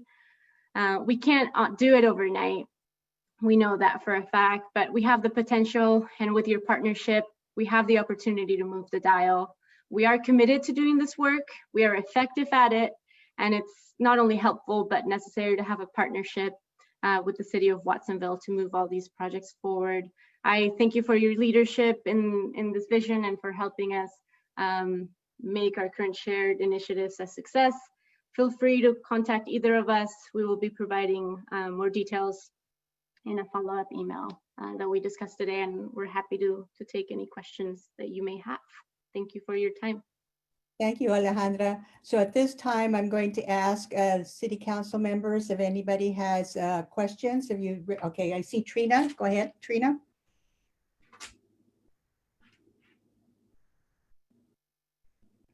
I can't hear you. Yes, I understand. The dog is taken over. The question I have here is the collaborative partners. Monterey Bay Pollution Board has grant money to help out with the e-vehicles, as well as the C3E, which is your Central Coast Community Energy. What are you doing to collaborate with them? Because obviously they're out there promoting a lot of things, so you're duplicating kind of that. So how do you work together if they're going off and doing that, but I'm not hearing that in your promotion of where you're going out and doing your outreach? How are you working together? Natalie? So with this specific project, we haven't laid out the specifics of who we'll be partnering with, but us at Regeneración have partnered with 3C Energy in other EV efforts, but this one has specific, basically funding for, the survey and specifically laid out tasks. But as a whole, when we work towards EV, we do work with other community partners who are focusing on the similar projects.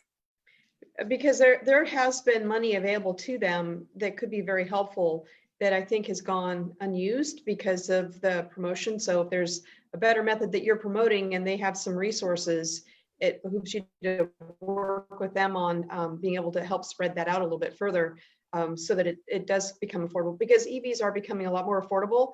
And the other issue that we have, and maybe working and collaborating with the city, are getting more EV locations in town. Because if you don't have a place to re-energize those, then you have fewer opportunities to bring them in. So that also might be something to collaborate with when it comes to cleaner, the greener vehicles. Yeah. Okay, are there any other questions? Felipe? Can't hear you. It is. Kind of piggybacking on Councilmember Trina Kaufman Gomez's comments. I wanted to check in if also if the Air Quality Board also has those grants, and if maybe they can be used together. Lowell Hurst might know if that can be, utilized as well. And maybe also the Monterey Bay Electric Vehicle Association does a lot of events. Maybe you can collaborate with them as well. Can you see them? I know that they have a big presence at the airport, or members at the airport as well, or local airport, that you might want to get in contact with. Thank you, Felipe. Thank you. Okay, anybody else? Lowell? Well, I just want to thank both Natalie and Alejandra for their tireless work. And I think both organizations have come a long way in a long time as well. And so we just need to be able to reach out and access some of these other resources with the Air Board and the our electricity providers and everybody else who wants to be a little bit greener and try and find a way to leverage these resources and cooperate and find mutual opportunities. And so I'm really enthused and pleased that we've made so much progress over the years in being a greener and more efficient community. Okay. Anybody else have any questions? I have a question is in regards to your transportation alternatives. I live half a block away from Starlight Elementary School, and as a result, I've had several parent meetings there. And the children that actually attend Starlight are within a walking distance or bike distance, but instead what happens is all their parents drop them off and pick them up in cars. And so my question is, I think I heard 15,000 or 1,500, I forgot how many, what was your target? And so my question is, to what extent are you actually going to focus on the different schools in the city? So we recently did a Safe Routes to School plan for the city of Watsonville, where we addressed all of the schools, and we did walking audits with the parents that were involved in the process. We took down their recommendations and we wrote that into a plan, to our recommendation. So that's where we're at right now. We launched that plan. That plan is public at the moment. And I'm happy to send you a link of those where those parents that were present gave us all their recommendations, and we were able to write the plan with that feedback. Yeah, if you could send me that plan, I would appreciate it. Definitely. Yes, definitely, Mayor. Are there any other comments, questions? Seeing none, thank you so much, Alejandra and Natalie, for this information, and it's so much needed here in Watsonville. So thank you for all your work, and whatever we can do in terms of partnership with you, do not hesitate to reach out, okay? Thank you so much. We appreciate it. Take care, everybody. Thanks for all your work. Moving on, we're going to the consent agenda now. At this time, if there's anybody in the public that would like to address any consent agenda item, this is your time. Please raise your hand.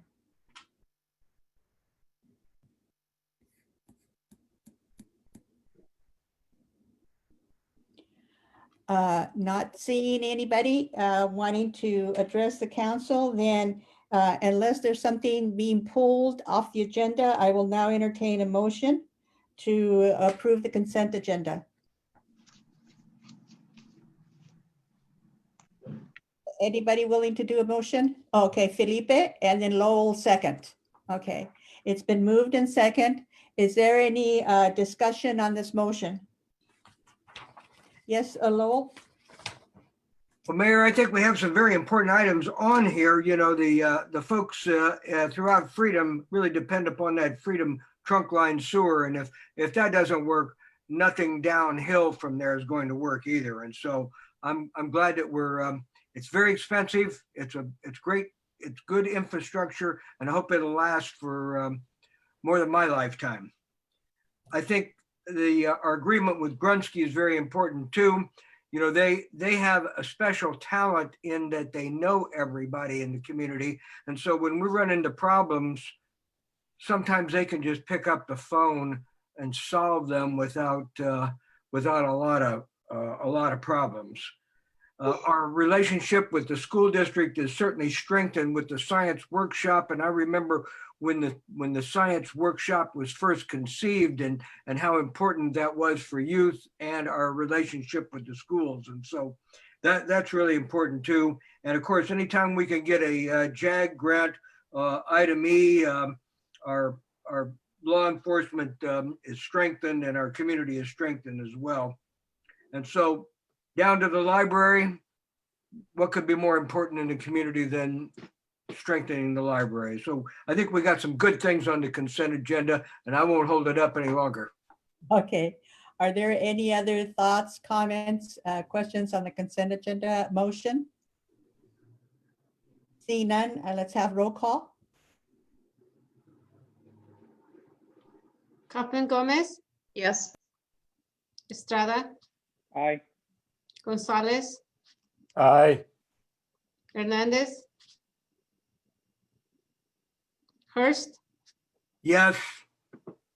Parker, Yes. Hernandez, Garcia. Yes. Thanks, Felipe. So it's unanimous. Okay, and motion passes. Moving on then, now there were no items removed from the consent agenda. So number 10, public hearings, ordinances and appeals.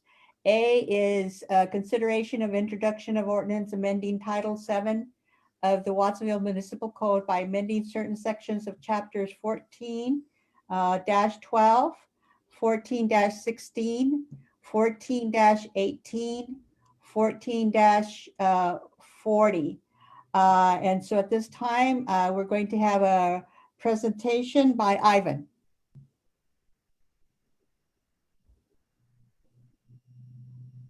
You're on mute, Ivan. We can't hear you.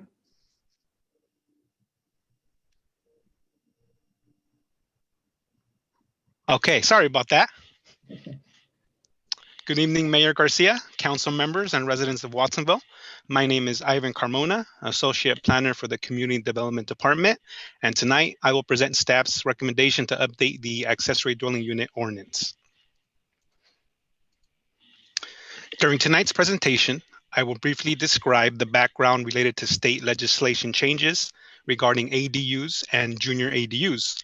I will inform the council regarding the city's process to allow text amendments to the municipal code. I will then present staff's recommendation to amend certain sections of the municipal code and present to the commission a new ADU and junior ADU ordinance. This will be followed by a brief discussion of the environmental review and ending with staff's recommendation. The state legislature has found the following. Accessory dwelling units are a valuable form of housing in California. Accessory dwelling units provide housing for family members, students, the elderly, in-home health care providers, the disabled, and others at below market prices within existing neighborhoods. Homeowners who create accessory dwelling units benefit from added income and an increased sense of security. Allowing accessory dwelling units in single-family or multifamily residential zones provides additional rental housing stock in California. California faces a severe housing crisis. The state is falling short of meeting current and future housing demand with serious consequences for the state's economy. Our ability to build green infill consistent with state greenhouse gas reduction goals and the well-being of our citizens, particularly lower and middle income earners. Accessory dwelling units offer low-cost housing to meet the needs of existing and future residents within existing neighborhoods while respecting architectural character. Accessory dwelling units are, therefore, an essential component of the California housing supply. With these findings, the state passed a series of legislation in 2016-2017 and again in 2019-2020. As you see on this slide, 8 bills were passed regarding changes to ADUs and junior ADUs in the span of the last 4 years. Now I will briefly go over key changes in the state legislation regarding the permitting of ADUs and junior ADUs. Some of the key changes are as follows. ADUs and junior ADUs are allowed by right. Parking requirements have been reduced.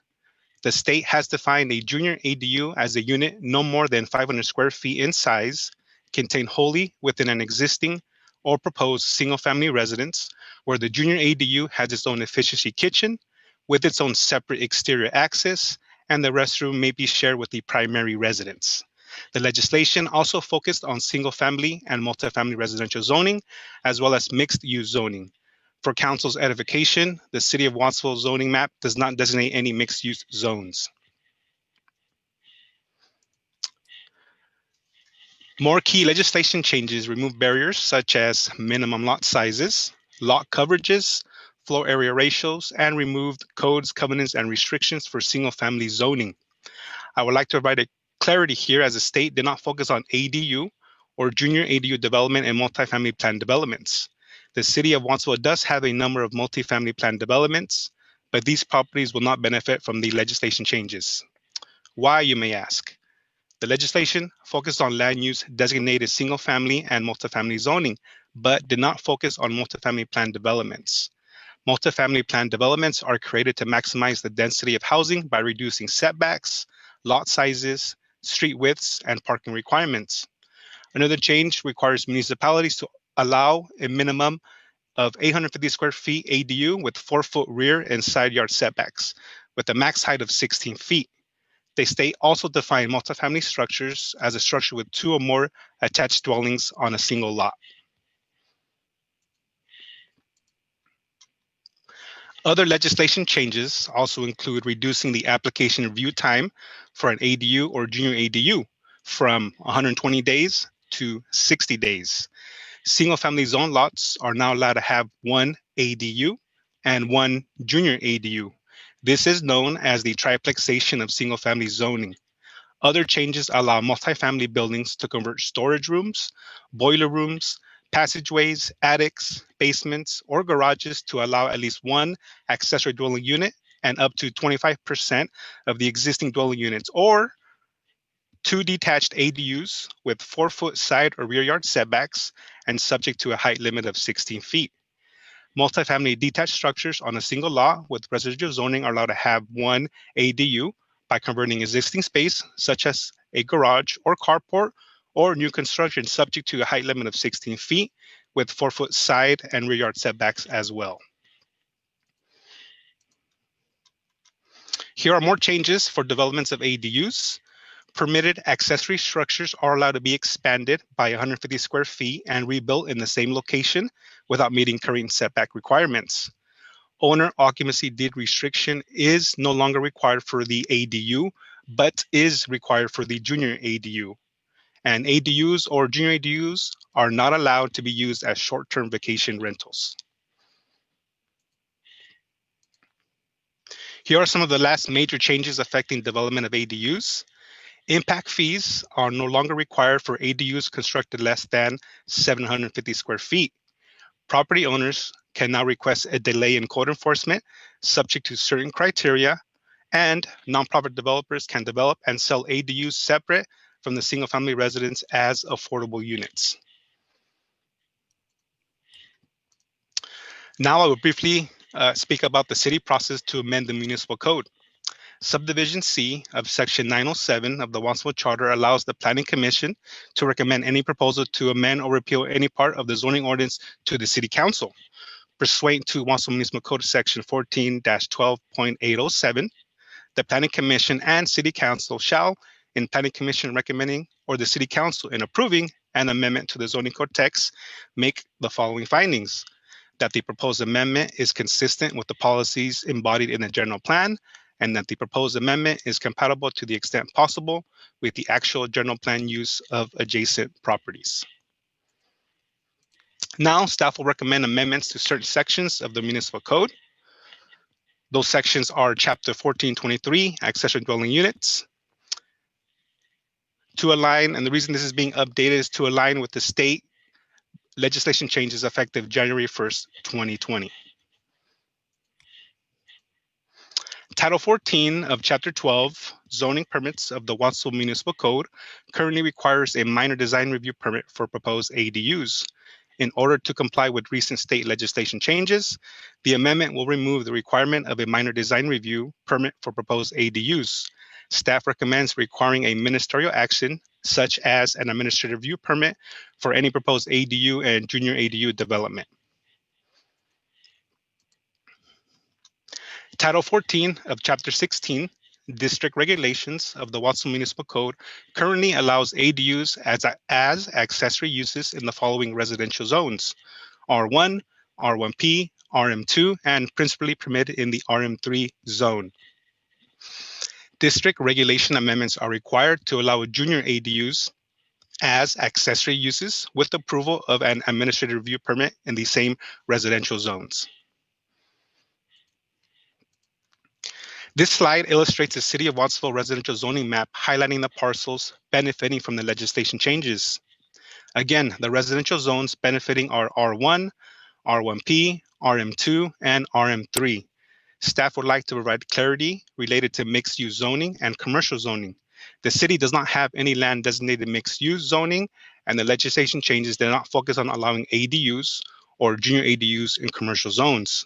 The City of Watsonville currently has a process to allow ADUs in certain commercial zones, subject to a special use permit. Also, the City of Watsonville currently has non-conforming uses located in the industrial zones.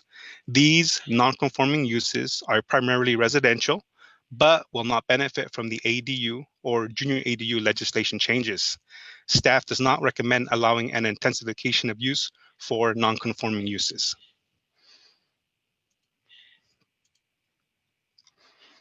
Title 14 of Chapter 18 of the Watsonville Municipal Code defines terms used in the interpretation and construction of land use development projects. The following terms have been added or modified to comply with state regulations to provide clarity in interpretation. The first is dwelling unit accessory, which has been modified to align with the state definition and is as follows. Accessory dwelling unit means an attached or a detached subordinate residential dwelling unit that provides complete independent living facilities for one or more persons and is located on a lot with a proposed or existing primary residence or residences. It shall include permanent provisions for living, sleeping, eating, cooking, and sanitation on the same parcel as the single-family dwelling or multifamily dwelling is or will be situated. An accessory dwelling unit also includes the following: an efficiency unit as defined in section 17958.1 of the Health and Safety Code, or a manufactured home as defined in section 18007 of the Health and Safety Code. The next term is dwelling unit junior accessory, which shall mean a unit that is no more than 500 square feet in size and contained within an existing or proposed single-family dwelling. A junior ADU, also known as a JADU, shall include an efficiency kitchen and may include separate sanitation facilities or may share sanitation facilities with the existing single-family dwelling. A junior ADU shall have its own exterior access for ingress and egress separate from the existing or proposed single-family dwelling. The other term that's being modified is dwelling unit efficiency, which shall mean the same meaning as specified in section 17958.1 of the Health and Safety Code. And the last term that's being modified is living area, which shall mean the interior habitable area of a dwelling unit, including basements and attics, but does not include a garage or any attached accessory structure.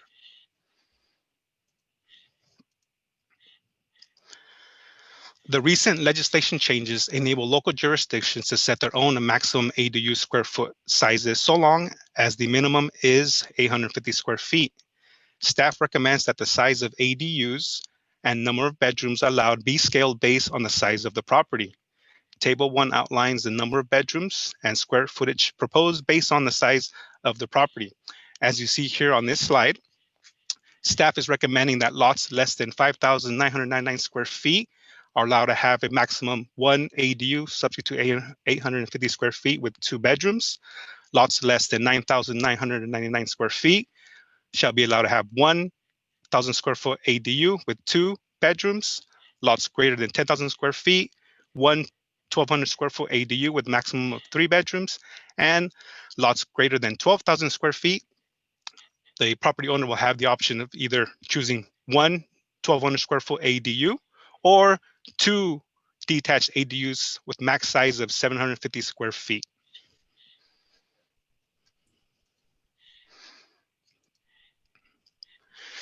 This slide illustrates all the R1 zone lots which are greater than 12,000 square feet in size. There are approximately 184 R1 zone parcels within the city of Watsonville that are greater than 12,000 square feet.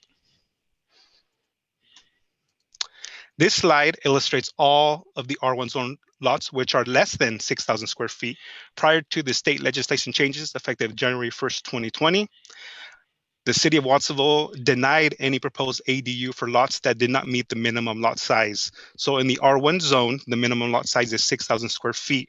Now with these recent legislation changes, there are approximately 1,749 R1 zone parcels that are now eligible to have at least one ADU and one junior ADU.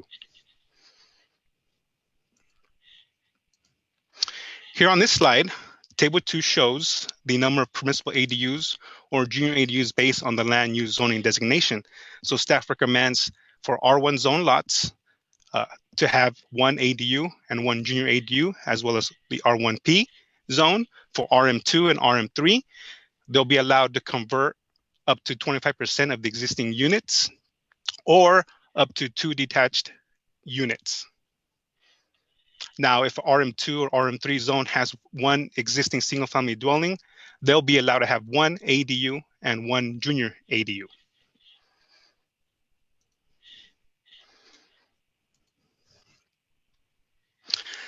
With this slide here, staff wants to bring attention to townhomes and condominium units.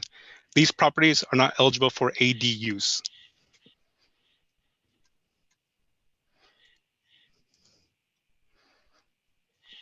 Here on this slide, Table 3 provides the minimum distance or setback distance for developments of ADUs and junior ADUs. So the front yard will be 20 feet. The interior and rear yard is state mandated 4 feet. Exterior side yard, 10 feet, and setback from an alleyway, 5 feet.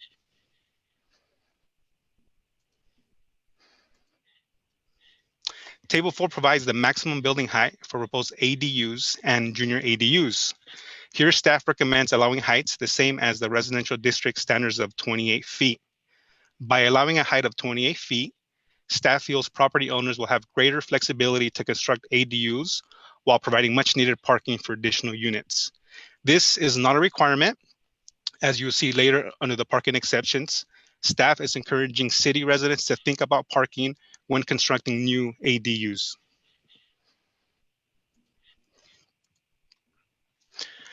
Staff also recommends following the state definition for proposed junior ADUs, where a junior ADU max size is 500 square feet and wholly contained within the primary single-family dwelling. What this means is if a property owner has an attached garage and would like to convert the garage, this conversion is seen as an ADU and not a junior ADU. Junior ADUs are meant to provide a fast means of accommodating an additional unit by converting an existing bedroom or living space of a single-family dwelling. What is required is installation of an efficiency kitchen and its own exterior access separate from the single-family dwelling. Staff also recommends an expansion of 150 square feet to allow development of any proposed junior ADUs. This slide shows an example of an attached ADU. Staff recommends allowing an attached ADU with max size of 850 square feet or 50% of the existing single-family dwelling, whichever is less. This slide shows 2 examples: a detached garage where a second story is proposed for a new ADU, and the second example is a proposed detached ADU. Property owners will have the flexibility of converting existing permitted detached structures or constructing new detached ADU units. Also, detached accessory structures are allowed to be rebuilt in the same location in order to accommodate an ADU. Staff recommends an expansion of 150 square feet outside the building footprint for that accessory structure.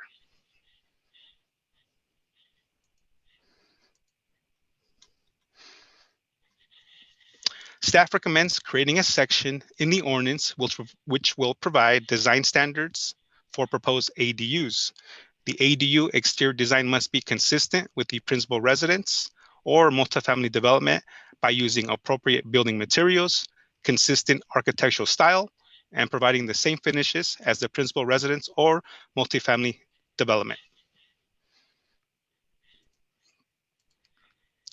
In order to have aesthetically pleasing design, staff recommends that all proposed ADU or junior ADU development be subject to landscape requirements, where 20% of the lot shall be landscaped.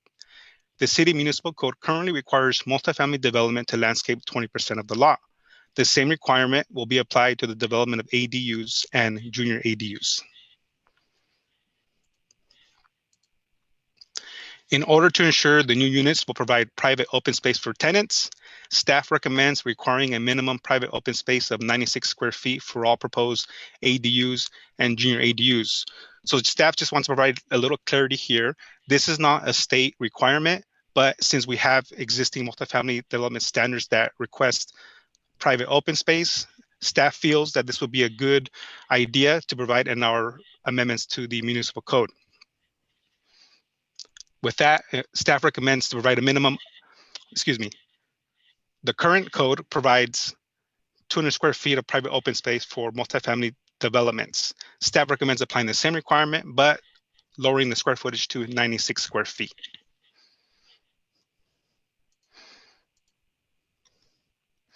A section of the current ADU municipal code requires ADUs to have access interior of the property unless directly adjacent to an alleyway or a public street. Staff recommends this section be incorporated into the new ADU ordinance update. In order to provide a sense of privacy, staff recommends windows facing an adjoining residential property to be screened with fencing or landscaping to protect the privacy of neighbors.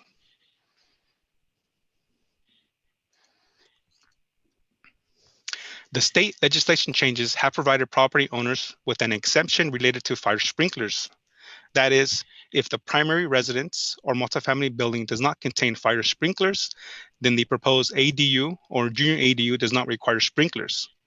I would like to state that there are other code requirements which can trigger fire sprinklers. For instance, if the primary dwelling does not contain sprinklers and the proposed ADU is 150 feet away from a fire hydrant, then fire sprinklers are required for the ADU. So there are exceptions to the fire sprinkler requirements, but they are not all encompassing. Now we arrive to the parking requirements. Staff recommends that for any proposed ADU, the primary residence shall comply with parking requirements found in Title 14 of Chapter 17 for parking and loading facilities. The current municipal code parking requirements are based on the number of bedrooms. Single-family dwellings containing 3 bedrooms require 2 parking spaces, one of which must be covered. A 4-bedroom single-family dwelling containing 4 bedrooms requires 3 parking spaces. These parking spaces must be provided outside the front yard setback for the primary dwelling.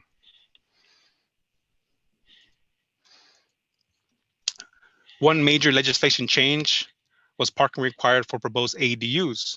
All ADUs shall provide 1 parking space per unit or per bedroom, whichever is less, and spaces may be provided as tandem parking on an existing driveway apron. Driveway apron means the cars can be parked here and possibly even here.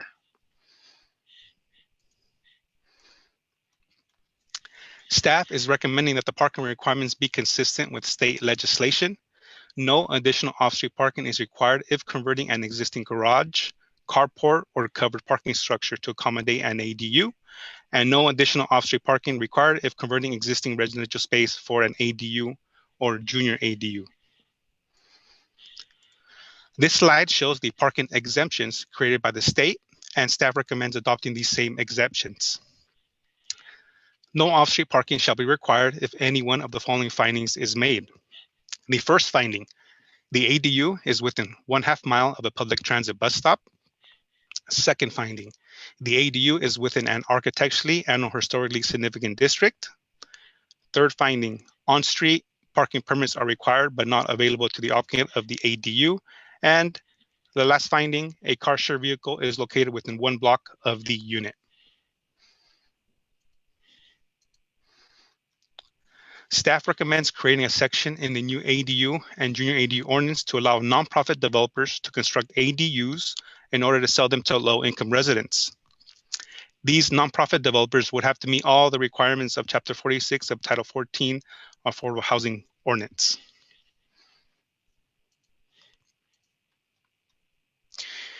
Here is one of the biggest impacts regarding development of ADUs. In order to encourage the development of ADUs, the state determined that ADUs less than 750 square feet are not subject to impact fees. Although impact fees are no longer required, school fees are still required for ADUs and junior ADUs.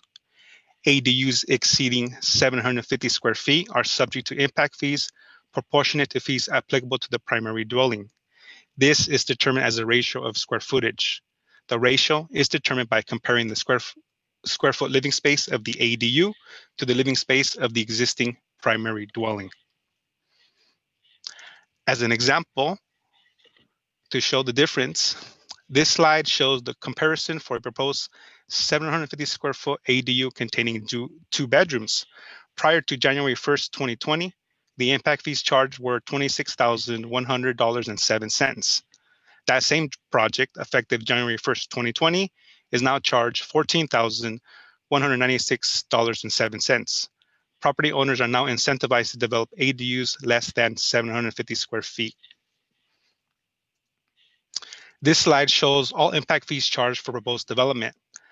Actual project fees are calculated from submitted plans. This is why it is difficult for staff to give an accurate estimate as far as the fees for the building permit application. The city currently has 14 different types of impact fees. I'll just read off a couple of them. Citywide traffic impact fee, sanitary sewer connection fee, water service fee, groundwater impact fee, storm drainage fee, impervious area impact fee, recreation and parks facilities fee. These are just to name a few.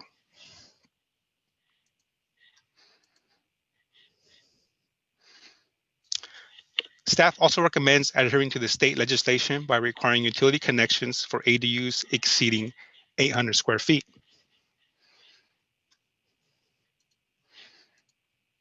Last but not least, the state has created a delay in code enforcement where property owners can request a delay if the ADU was constructed without permits prior to January 1st, 2020. The delay could be granted for a 5-year period if the illegal unit complies with Section 17980.12 of the Health and Safety Code. Staff recommends the following.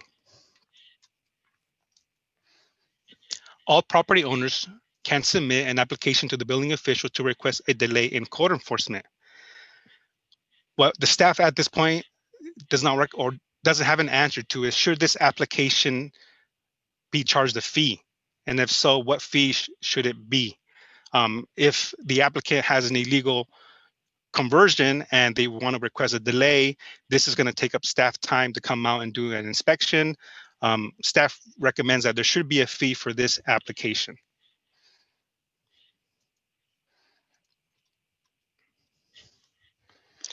Staff recommends that the building official approve the application with the following conditions. The illegal unit must be vacated before approval, verified by site inspection. All non-permitted sewer and water lines shall be capped outside the building footprint of the illegal unit, and all non-permitted electrical services shall be disconnected. The unit receiving the delay in code enforcement must remain vacant for the agreed upon term. Failure to comply shall be subject to administrative citations as outlined in Wausau Municipal Code Chapter 1-2 penalty provisions.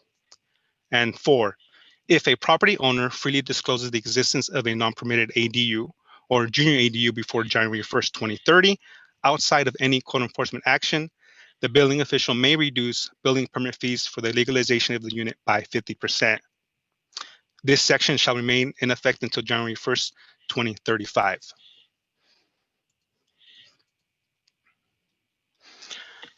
Staff recommends including a restriction section with the following restrictions. ADUs proposed on vacant parcels shall be delayed until a building permit to construct a primary single-family dwelling has been issued. The ADU or junior ADU or primary unit shall not be used as a short-term vacation rental for less than 30 consecutive days. Junior ADUs require owner occupancy owner occupancy deed restriction recorded at the County of Santa Cruz Recorder's Office. Owner occupancy should not be required if the owner is another governmental agency, land trust, or nonprofit housing organization. And for the last restriction, a restriction on the sale of the ADU or junior ADU separate from the sale of the single-family dwelling unless owned or developed by a nonprofit developer. Pursuant to CEQA Guidelines Section 21080.7, zoning code text amendments are exempt when adopting an ordinance to implement provisions of sections 65852.1 and 65952.2 of the California Government Code. The proposed zoning code text amendments are consistent with the policies embodied in the general plan by adhering to the following City of Watsonville 2015-2023 housing element goals. Goal 1.0, improve, conserve, and preserve both the safe conditions of and the continued availability of Watsonville's existing affordable housing stock in order to meet the housing needs of all economic segments of the community. Goal 2.0, expand and protect housing opportunities for all economic segments and special need groups within the community. Goal 4.0, where appropriate, mitigate unnecessary government constraints to the maintenance, improvements, and development of housing. Goal 5.0, ensure fair and equal housing opportunity for all persons, regardless of race, religion, sex, marital status, family type, ancestry, national origins, color, or protected sex status. Adopting the proposed zoning code text amendments would allow the City of Watsonville to pursue its goals stated in the 2015-2023 housing element. The proposed zoning code text amendments are compatible to the extent possible with the actual general plan use of the adjacent properties, in that the ordinances include development standards, complying with state legislation regarding development for ADUs and junior ADUs. The proposed zoning code text amendments are related to the following residential zones: R1, R1P, RM2, and RM3, where the surrounding general plan uses of the adjacent properties is zoned residential and is compatible with the actual and general plan use of the adjacent properties. With that, staff recommends that the City Council adopt ordinances to amend Watsonville Municipal Code Chapter 14-12, zoning permits, Chapter 14-16, district regulations, Chapter 14-18, definitions, Chapter 14-40, general provisions, exceptions, and modifications, and repeal Chapter 14-23, accessory dwelling units, and replace with new Chapter 14-23, accessory dwelling units and junior accessory dwelling units. With that, that concludes staff's report. Do the council members have any questions? Before we begin with questions, I understand that Susie wanted to add some information. Susie? Hi, thank you, Ivan, for your presentation. Just wanted to let you know, this went to Planning Commission a few months ago and is recommending approval as proposed tonight to the City Council. And most all of the changes to our additional dwelling unit ordinance being proposed tonight are mandated by those state laws that Ivan mentioned at the beginning of his presentation, the laws that went into effect between 2017 and 2020. So there's very little discretion that the city has in considering these changes tonight. That's all I wanted to say. Thank you, Susie. So we'll begin with clarifying our technical questions. So we'll begin with Paco. Thank you, Mayor. And thank you, Ivan, for your presentation. In terms of just reading over everything, because we are in a coastal zone, are there any other sort of restrictions that we have to sort of keep in mind? Thank you. We're actually not in the coastal zone. Okay. Yeah, the only areas of the city that are in the coastal zone are PV High and things west of Highway 1. Okay. And then for individuals or homeowners that don't go the nonprofit route, how, is there funding available for the construction of an ADU or a JADU?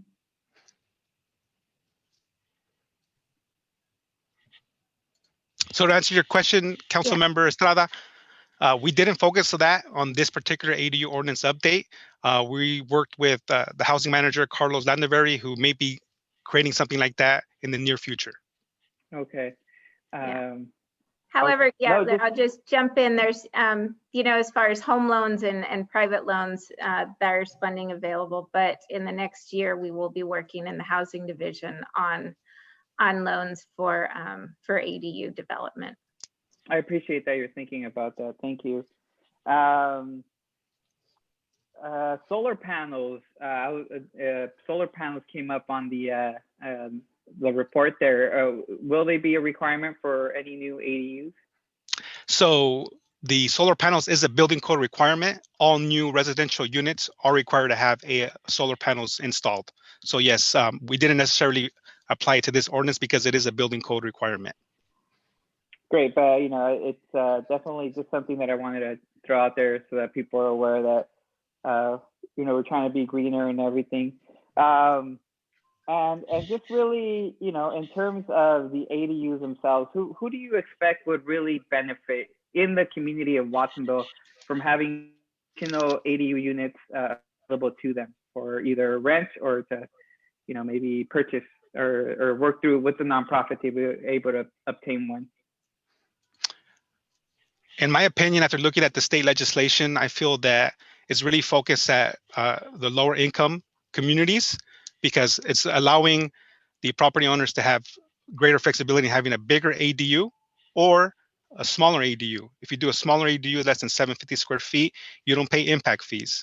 At the same time, the state also thought about existing illegal conversions, which the city may have a certain amount. And by having these type of ordinances in our city, it may allow property owners to come out of the dark and say, hey, you know, I have a unit, I want to fix it. I don't have that much money. My garage is only 400 square feet. With that, technically they qualify for no impact fees. And it really makes it easier for them to get a unit. As far as converting existing structures, it just depends on the existing condition of that building because there are going to be improvements.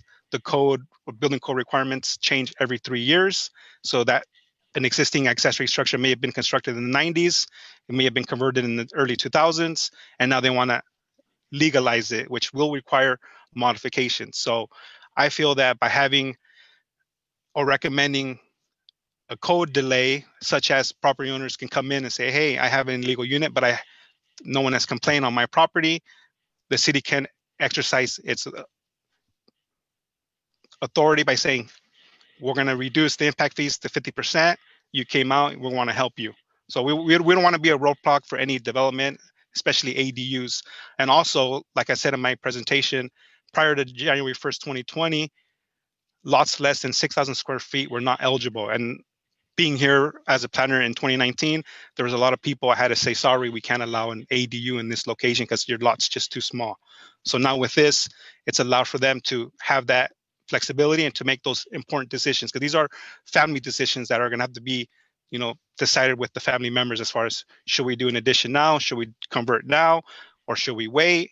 Or should we wait for maybe the city's going to create a grant to help us, you know, alleviate our finances, and we can get a grant to build our ADU and make it easier.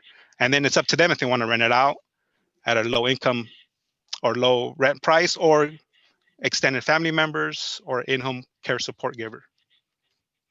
I appreciate that answer, Ivan. Thank you for that. And my last question, I know it's the sort of the elephant in the room, but you know, I do sort of, you know, obviously I appreciate the explanation about the parking situation.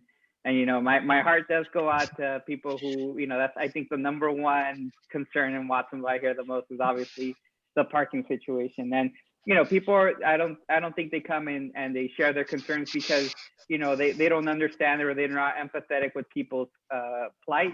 But, you know, parking is a sort of a difficult issue. And I don't know if what can be done. I mean, I do expect, you know, I'm in support of the ADUs and all the proposals here, but you know, my heart does sort of go out a little bit to the people who can't find parking sometimes, or, you know, may have ability or something in that. I don't know what else we can do to address that.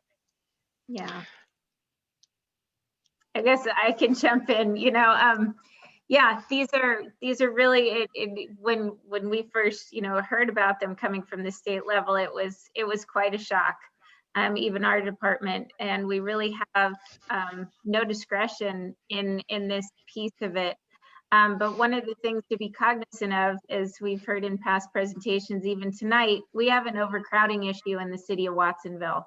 And one thing that these ADUs can provide are affordable housing in the community, so that families don't need to double and triple up, that they can move, members of their family into the ADU. So in a lot of situations, the case may be that we're not adding more cars to the neighborhood, but we may be just giving people higher quality housing than they currently have on the same property. So, we'll see, but this is something that came from the state that we have Right. nothing we can do about it. Understood. But I thank you both for your answers, and those are my questions, Mayor. I yield my time. Okay, next is Trina.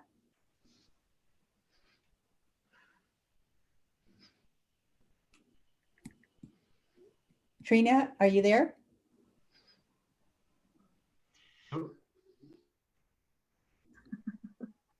Mayor, she's trying to unmic her. Right. It's beneficial if you give us the list so we know that we're after this person, and then we're better prepared to get on quicker so we can start the questions. Just as a suggestion, I think you had done it before and it was really helpful then. I have sent out a couple dozen questions to get back with me on that, so not to take as much length out here. Now, I know that one of the incentive is to help bring out the illegal units, because we know that there are many, and we know that we've lost lives in them. And that, to me, is one of the concerns that we're trying to use this to address. How many do we know that we have been identified? And let's start there. We do not know how many. Any illegal units that we happen to identify through my department, we have to address through code enforcement or through this new ordinance. But I think anecdotally, we're all aware that there are many out there. Since I sent you the wrong questions, you probably don't know what they are. I can tell. So, yeah, given one of the concerns that I have is, if we're going to go ahead and incentivize people to come forward and give them the discount for the penalty that they've incurred, why aren't we just deferring part of whatever that cost is? Because I know that there is somewhere where we have at least 70 of these units, and to incentivize them on what they should be penalized because of how they've done it illegally in collecting money, why can't we do something to either defer a payment situation so we're collecting the revenue? Because if we take 70 units, that's $500,000 worth of the fund resources that we are not collecting to incentivize the illegals to come forward to go ahead and get them legalized. How can we make this an equitable situation for us to fix? Well, if that's something that the council wants us to do instead of what we've got proposed, we can do that. That was the proposal brought forward and recommended through the Planning Commission. Okay. And again, parking, can we have a discussion, maybe parking permits, if that would help in any way? I'm assuming that a lot of these are probably enclosed already, so we already have the cars on the street. But can we do something to discuss parking permits in the process here of those additional vehicles that we may see as a result of the infill housing? That's my understanding, is that that's a program that certain neighborhoods have looked at in the past. And I don't know, Matt, you might have some more information on how that works. Yeah, I could just share, and we could bring back a fuller update on this with Maria Esther's team, because there have been requests over the years for potentially establishing neighborhood residential parking permits. They tend to work best in areas where there's sufficient parking supply to accommodate the residents that live within that particular neighborhood. And in many cases, the neighborhoods where we have the greatest challenge, we know that the parking supply is inadequate to meet the parking demand. And so the parking permits are really not a solution in that case. They tend to work better in areas where there's an outside increase in demand, like residential areas around high schools, during football games, for example, of trying to manage and preserve parking for the residents that live in the area. The challenge we have is that parking in many of our overcrowded residential areas continues to be a challenge. And as Susie mentioned, it's also one of the major hurdles for housing development to move forward. And so it's one of those cases where the state has determined that they're more concerned with adding housing than they are exacerbating parking problems. And of course, in a community like ours, where we already have parking challenges in those residential areas, it doesn't make that situation any easier. But we can certainly continue to look at creative ways of trying to mitigate the impacts from a parking standpoint. It's just unfortunate that the state has really tied our hands and left very little discretion when it comes to parking requirements. So let's say somebody decides to build an ADU and an extra garage to facilitate the parking on the premises. My understanding is the footprint can't go over 150 square feet. What if it's already beyond setback and it includes a garage for the ADU? So for that question, thank you for your question. Something that sort of gets looked at administrative wise? Yes, we will be looking at that. So the 150 square feet pertains to existing accessory structure. So the accessory structure could be 500 square feet, it could be 400 square feet, whatever size it is. The state is recommending allowing it to be expanded by no more than 150 square feet. Now, what was happening prior to 2020, other jurisdictions were making ordinances such as, they would call them rebuild calculations, where if someone had an accessory structure that's non-conforming, say it's on the property line, and they want to convert that structure, jurisdictions would say, oh, now you got to meet setbacks and you got to move it over 5 feet or 10 feet, whatever setback it is. The state's saying no longer can cities do that. If the building is less than 16 feet, no matter where it's located, if it's on a property line, if it's within a foot, they're allowed to convert in that existing space and can add an additional 150 square feet to accommodate egress and ingress. Okay, yeah, I'm sure that I'm going to revisit that in a few. What about tiny homes? You know, I think that we might have the public wanting to know, is it feasible? Because wouldn't they be considered like a manufactured and be able to tuck them in? It might be a little bit more cost effective for some that would like to do this. Are we going to have anything, or is this going to be an extra chapter that we're going to be talking about down the road? I just think that it might be a lot more compact and easy to slip one of those in than to deal with a lot of the process of, you know, the permits and the contractor, because I've already bid this out, and an ADU is about $200,000 to put in.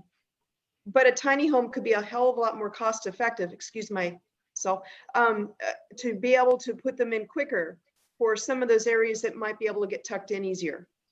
Yes, so that's why we have no minimum sizes for ADUs. We have max sizes. So if someone wants to have a tiny home, they can. One thing with the tiny homes, though, it still has to meet the building code. So no matter how you construct the tiny home, you still have to meet the building code requirements. So in our ordinance that we are recommending, we're not setting minimum standards or minimum sizes for ADUs. Okay. So people will have that option. And the CC&Rs, have you gotten a hold of the HOAs to let them know that you're making some revisions to allow this? Because we still have CC&Rs on some of them that are not the townhome condos, and they need to know what they need to do to change the language, go through that process, what that's going to look like to incorporate. Have there been discussions with the HOA companies? We have not. You want to go, Ivan? Sorry. Go ahead, Susie. That's all right. Just to let you know, Ivan, you can leave your camera on while they're asking questions. Don't have to keep jumping back and forth. We haven't had any direct outreach with the HOAs, but just to let you know that all of these regulations are in effect in Watsonville now, and they have been since January 1st of 2020. Because we haven't adopted these yet, we default to all of the state regulations. So if council would like, we can always do outreach to the different HOAs that these would affect. But again, any of the planned development neighborhoods in the city, Seaview Ranch, Las Brisas, Vista Montana, none of those would be eligible for this.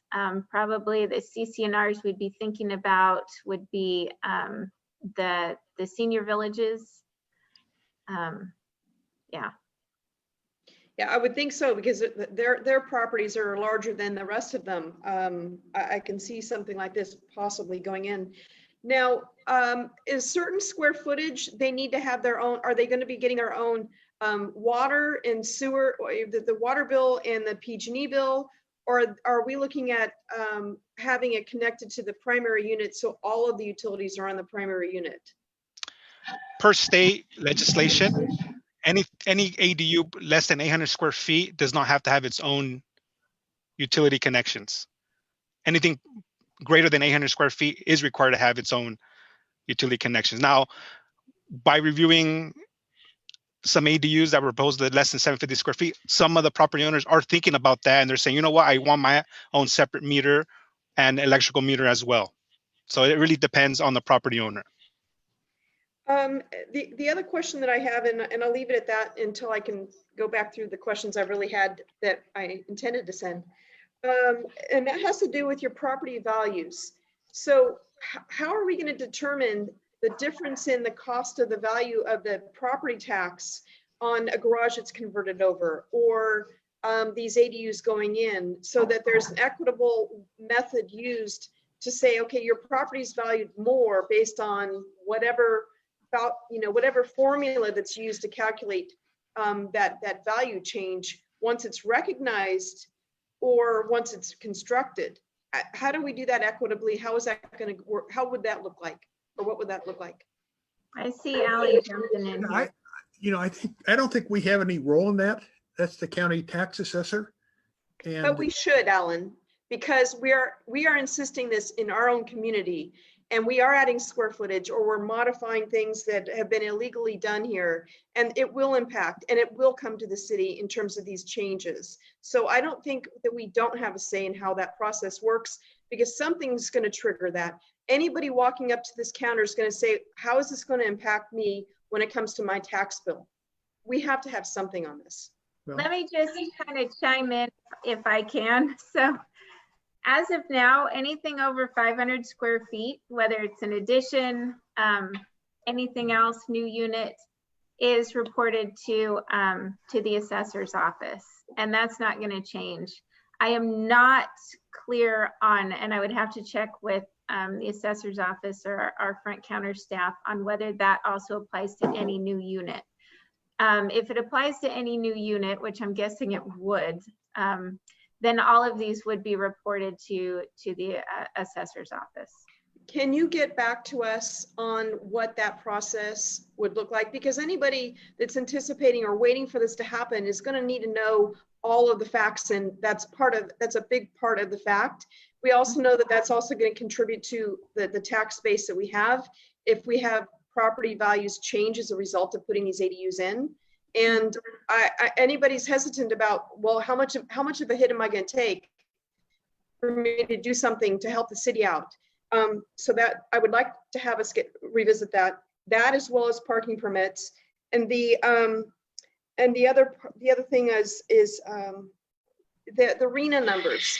What are our RENA numbers, and what is your goal for the numbers of ADUs to be released to cover those RENA numbers? A garage conversion is going to help a RENA number out. I just want to know how that translates. Well, obviously, any new unit is going to help us with the regional housing needs assessment. So a garage conversion equals one RENA number? Well, if the garage conversion was legalized as one unit, then that would obviously count as the creation of a new unit. And what about the CDBG funds to assist or offset in some way the illegals to come forward and get done properly and to code. Are we going to have a discussion, or are there funding available through the CDBG to assist some of this process in any way? The housing division is going to be working on a loan program for ADU construction. And then that would be tied to that unit being deed restricted as an affordable unit. How are we going to enforce these not to be put on like an Airbnb for less than 30 days? I mean, do we have the capacity to even attempt to enforce anything that we're putting into an ordinance language for something like that? At our level, it would be, at the city level, it would be complaint driven. All right, thank you. This is my last of my questions so far. Thank you, Trina. And do know for the next agenda item, you'll be number 1. All right, I got my list because I've got it twice. Thank you. Okay, moving on, we have Ari. Okay, thank you, Trina. You get to lead in. I had all these questions. I kept having to cross things out. So I'm going to go deeper into it. Ivan, thank you very much for your presentation. I feel like I want to watch it like 10 more times and then take quizzes on it, because I was reading, but you gave me a lot more to think about in detail, but I still had the same themes that Councilman Estrada and Councilwoman Kaufman-Gomez had brought up. Other than parking, which I think is horrendous in the city. And I'm not sure if the state understands how horrendous it is for our city and what we need to do. So I want to start with the state thing. If Susie and I, you mentioned we have no discussion. The state said you got to do it. What does that mean? What does that mean if we don't do it? What does that mean if we pull back on certain areas? Because we just don't feel like it fits our city, you know, whether we're all in favor of ADUs, you know, but okay, so let me ask that question. What it means is that we will lose out on grant funding across the board. Funding from Caltrans, funding from any other state agency. Our housing element will also end up not being in compliance. And if we don't adopt this the way the state has drafted it, we're still going to default to the state regulations. So even if council tonight said, you know what, no, we're going to require parking, doesn't matter, because the state's mandates are the minimum requirement, period. Okay. So what you're saying is there's no recourse. And I'm trying to figure out why we're even talking about it. Because why are we even talking about it as a city council if the state has mandated it and there can be no changes except for the fact that we can be wilder and crazier than the state? That's the only decision, right? And Ivan's smiling, yes. Okay. So it occurred to me in that thought. There's a few things that we do have discretion over and that we wanted to put in there, and Ivan kind of, you know, just making a lot more clear and applicable to Watsonville zoning standards. Things that Ivan talked about, like the minimum open space, the yard area for the units, some basic design standards, the zoning district, making it clear which zoning districts these are allowed in, that kind of thing. So there are some just basic things that we do have control over, and we can provide more a clearer path for those that want to come in and build a unit. Okay, so and so I did.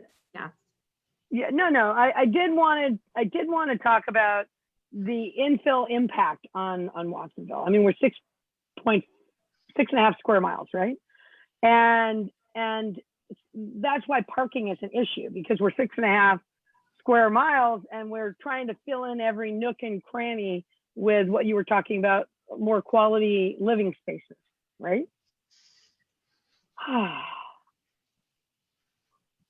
I have a question about how that impacts our community in some fashion. You know, the ADUs Okay. Okay, so I starting as garages. Are those considered JDUs? Or is it just a garage and it depends on the size? A So garage, yeah, go for it, Ivan. a junior ADU is only allowed within the single family residence. So if a garage is converted, that's going to be called an ADU. Okay. And the ADU has different ranges of sizes, but the junior ADU is subject to 500 square feet and within the single family residence. So making another separate living space to rent in that living, in the original residence. What the state intended was this could be for in-home health support, or someone who has an in-home caregiver living with them. They have their own little living space, but they can use the same amenities of the single family dwelling. Yeah. Okay, I'm trying to think of the ADUs I've seen. I've seen impact on the neighbors where the sun has now been blocked completely from the backyard of a neighbor who bought a house with a backyard. And now the sun's gone because even with the setback, that's where the sun was. I'm trying to think of impacts that, you know, with height and how close you are to other, and I'm also curious about this HOA question. Who has, you know, the final say? The people who, like in our senior communities here in District 7, the HOA says this is how many people can live in the property that we sold you. And not all of the properties here have room for ADUs, you know, but some of them do. How would that work? Well, that's once again, it's a state mandate. So the state made that effective January 1st, 2020. So as of January of this year, we're required to adhere to the state guidelines. So those properties that are in HOA that are zoned single family residential who have come in for an ADU, we're technically required by law to approve the ADU. Right now, if we don't have our own development standards, we default to the state, and the state doesn't provide private open space or landscaping. The state is just saying you have to provide at least a 850 square foot ADU subject to heights of 16 feet with 4-foot side and rear yard setbacks. And they're also saying if there's an existing accessory structure on the property line or within 3 or 2 feet of the property line, that is allowed to be converted and rebuilt as long as it doesn't exceed 16 feet in height.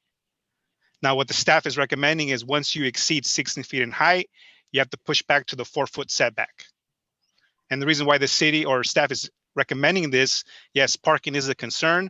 So we're hoping the property owners think about parking requirements, and by allowing them to have 4-foot setbacks with heights of 28 feet, we're hoping that they build the garage on the first floor and the ADU on the second floor. Yes, there may be concerns for access for air and light to the adjacent property, but the state says we need housing and we need it now, and this is how we're going to do it. So your housing, let's explore that. Garage on the bottom floor, living on the second floor. Then you have people who are living in the second floor looking down upon your neighbor's yards.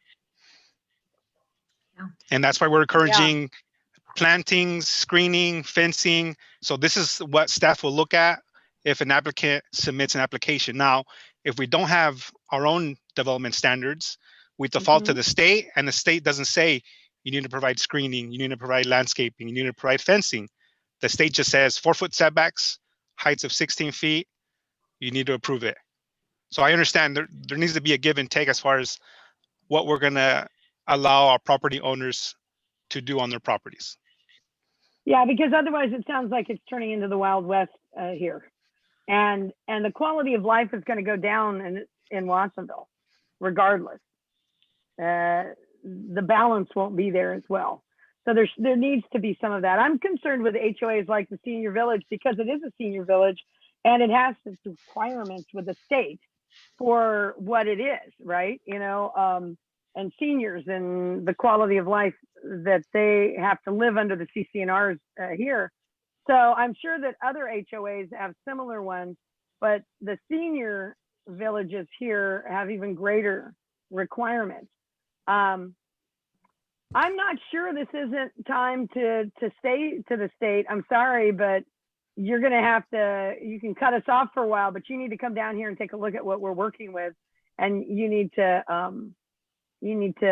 change your parameters a little bit, or at least give us some opportunity here in the city of Watsonville to decide where and what zones would be appropriate for this to happen. Okay, I have a lot more, but other people need to talk. Thank you very much, Ivan. I appreciate your time, and thank you, Susie, as always. Thank you, Ari. Okay, we're moving on with Aurelio. Thank you, Mayor. Thank you, Councilman. Thank you, Ivan and Susie, for the presentation. You know, my fellow councilmen have brought up some good concerns, and of course, parking is always going to be a big issue. But looking at the map that you presented with single-family housing, and it's really going to impact the older part of Watsonville, and also towards Roaring Hills area. But I think the one thing that we need to remember and keep in mind that it's going to be up to the property owner if they choose to build. This is not a mandated build. This is not, the state's not saying, or the city's not saying that you have to build an ADU or a junior ADU unit. You're given the opportunity now to build it if you wish to do so, and if you can afford to do so. Is the other two factors that are in this calculation. So if we take our seniors, unless they have a lot of boo-goo money to remodel their units, then they'll do it. But if they're not, they're going to be conservative and keep their house the same. And so those units, for the most part, are going to remain the same because they want their tranquility, unless they see a need for income to build an ADU unit on their housing property. But I don't foresee the seniors going out and building ADUs. I do see, I see it in my neighborhood already. I've seen ADUs being built. Some neighbors, complain because now they have an ADU in the back that's 2-story with a garage in the bottom, and it's overseeing their backyard. It's unfortunate, but you know that there's a housing need. But these lots that I've seen have given the opportunity for parking. So they give that access for the parking for those units. And the single family house in the front still has the parking in tandem. So it can be done and it can be done smartly. But my concern here, this is my concern, and it's really a concern because the most vulnerable in this community, where they are sleeping in a shed that can be turned into a junior ADU, may be evicted. If that, and this is a concern, how do we address this?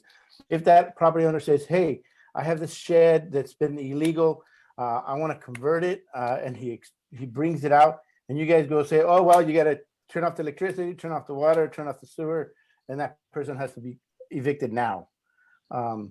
That's where I see a problem. How do we as a city mitigate this so it doesn't impact our residents that are already in these types of units? They might wind up being evicted from the unit and have nowhere to go. I mean, do we have a plan for this? When a property owner says, hey, I want to do this, but it's going to take me a few years to do this, will you give me an opportunity to work towards that? So we have a plan for that person that's staying in that illegal unit to be relocated with a fashion, with the time and a decency to find somewhere else or be worked with the city and rehousing them until that unit's brought up to code. It's a good question, and it really depends on the condition of the unit that the person's living in. And it will be up to the building official at that time to determine whether that unit is safe or relatively safe for health and safety, or if it's an imminent danger, and we would have to address that at the time, just like we do for any other case where we come upon an illegal unit. And that's just if we are aware as a city and as the building official that there is somebody living in unsafe housing, it's our liability and responsibility to address that. So that's something important for those folks that do want to come out and build these units, that they're made sure they're aware of, unless we as a city can do some, put some ordinance or some language in that gives some protection to them just for the time that they're going through their permitting process to continue to house those individuals or families sometimes until they get to a point where they really have to be relocated.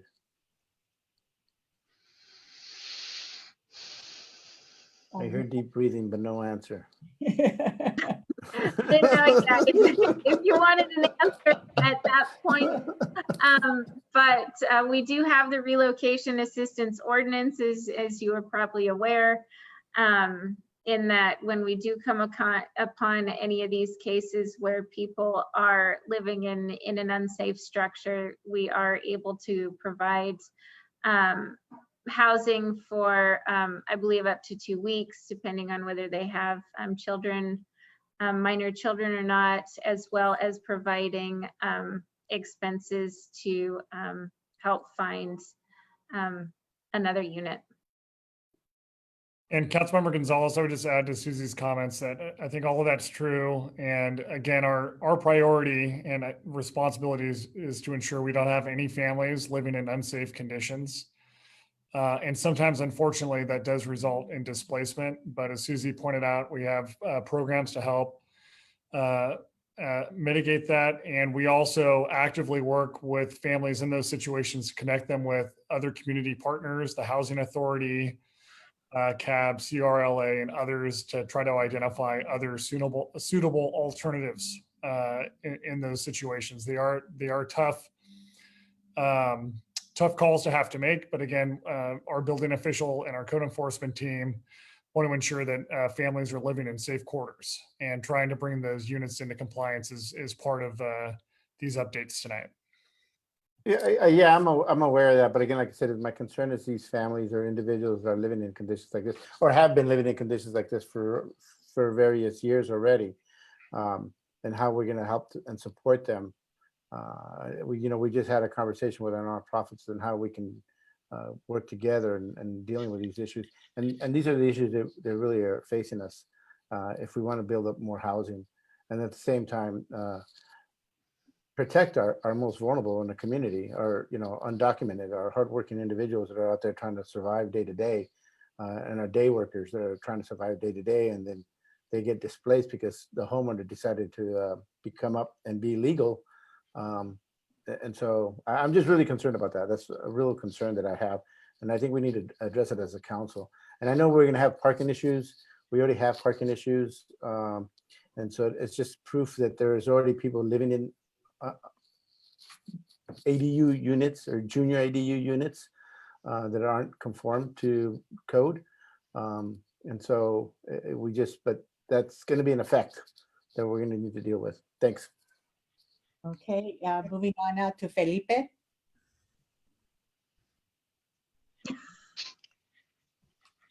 Are you there, Felipe? I see a vacant chair. Mayor, may I speak for just a second while we're waiting for Felipe to come online? Go ahead, Ellen. Thank you. A couple things in response to, I think, Councilmember Gonzalez's extremely legitimate complaints. My view of it would be, it may be rough justice, but the net result is there will be more habitable, safe dwelling units in the city. It's got to be the consequence. And the other thing I would say in response to a couple different people, and actually follows up on what Ivan said, is this state law, it's actually 6 or 7 state laws, state statutes, all adopted in one fell swoop, or over a period of 2 years, were the legislature's exasperation, at least the way I view it, with cities unlike Watsonville to some extent. There are places in the state where they don't want to allow any housing at all, any densification. And this was the legislature's cudgel, the baseball bat or the hand grenade, something to start the process. This is the way they saw fit to get the thing off the dime. I don't think it'll be the end of it. There's probably going to be more. This may be fine-tuned. Smaller cities like Watsonville that are already highly densified, and other areas in the state which are less dense maybe need some different medicine, but they couldn't go around this legislature, in their view, couldn't go around the state making up separate rules for each community. They said, here's going to be the rules. You have to follow them. No options anymore. We don't care if you're a charter city or general law city or county. We don't care what you are. These are the rules. You're stuck with them. That's how I see it. I'd be interested whether Susie and Ivan agree, but that's the bottom line. And Ivan said it, I think, very, very clearly and very importantly at the very beginning. We have very, very little wiggle room, here. And we're trying, what staff is trying to do is predict how this will be enforced by the state and keep us safe and be flexible and apply it in the best way possible to Watsonville. And we're stuck. We have to do it. That's the bottom line. Thank you, Alan. Thank you. I see Felipe came and then he left again, so we'll just move on to Lowell. Thank you very much. Thank you very much, Mayor. I'm ready to go here, but I think what we really need is a lot of public input on this, and so I don't want to tie up the meeting, but there are so many unanswered questions, and I'm really glad the state is shoving us down our throat, because we're going to have somebody to blame for all the upset neighbors and the rough justice, as Alan says, it's going to be dispensed. It's going to be a great gold mine for landlords. We can see that, but we do need more housing in the city. But there's going to be some upset neighbors where an ADU pops up overlooking the neighbor's yard that wasn't there before. Do we have any idea how many illegal units there are in code enforcement at this time? I'd have to get back to you on that. Well, I think it's an important thing for us to analyze and look at, because my hunch is, in walking around and knocking on doors throughout the community in every district for 18 years, that there are a lot of illegal units that are probably health and safety impaired. And I don't know what's going to happen to those. They're right on the property line in many cases. How they're going to get legalized, I don't think anybody knows. And there are literally hundreds, if not thousands, of illegally converted garages throughout the city. This is one of the reasons we have parking issues, that and the fact that some people like to collect project cars, and they got a garage full of them and a driveway full of them as well. So I think that there's a lot of unanswered questions here that I hope the public can focus on. And, we may not have a lot of choice on this, but there's going to be ramifications that we don't predict or understand. And there's going to be a lot of fallout over this. Some of it really good, some of it maybe not so good. It's going to be a big change for lots of folks. So I'll step aside and let the public speak. Okay, we have a couple more council members. Felipe? Yes. All right, I got people right now coming to try to change the gas at my door right now. So it's kind of weird. They're coming at 9 o'clock. I wanted to ask, are we having conversations with our banks and our credit unions about, possible to create a home loan system for homeowners to build these ADUs? I believe they're already doing that on their own. Remember, this is statewide, these changes. So yeah. And I'm not sure if I heard this question or not. I might have tuned out, but does this qualify for the city's home improvement loans or anything like that? Or can we create something like that? Our housing division is working on creating a loan program for ADUs. And I know it was kind of asked, but this is going to fall under our RENA numbers, but do you know in which area is it going to be, like our low to moderate, very low? Do you know in which sector of housing this will fall under? It would, unless they were for some reason deed restricted, like if we were providing loans through affordable housing, they would be listed at the above moderate level. Above moderate? Yes. Oh, wow. That's everywhere. That is where under the state regulations, anything that's not restricted at all goes under above moderate. Unless like a nonprofit did it? Unless a nonprofit did it or it was somehow deed restricted affordable. Then it would fall under whatever income category it was designated at. And, you know, just to know, I think what Aurelia was talking about, I think we do got to figure out some sort of amnesty and relocation program specifically for this, and kind of work out our home improvement program to figure out something for local tenants. I did have a question from social media that I got about this issue, but it had to do with the sale of ADUs. But is there any circumstance a private owner could sell an ADU or junior ADU? Like a private owner are they allowed to sell a portion or percentage of that property that includes an ADU? No, only if it's part of that affordable housing nonprofit. That is the only circumstance in which an ADU or junior ADU could be sold. Okay. All right. That concludes my questions. Okay. My question is two-part, and it's for Susie. Susie, you mentioned that there was some HOAs that are not eligible for ADU. So part one is, why are they not eligible? And second, in regards to Ari's comment that Ivan responded, he said their HOAs had no choice. So can you answer those two parts? Sure thing. To start first, the planned development districts, which is the overlay district for a lot of our residential developments over the last 20 years, Vista Montana, CV Ranch, Sunset Cove,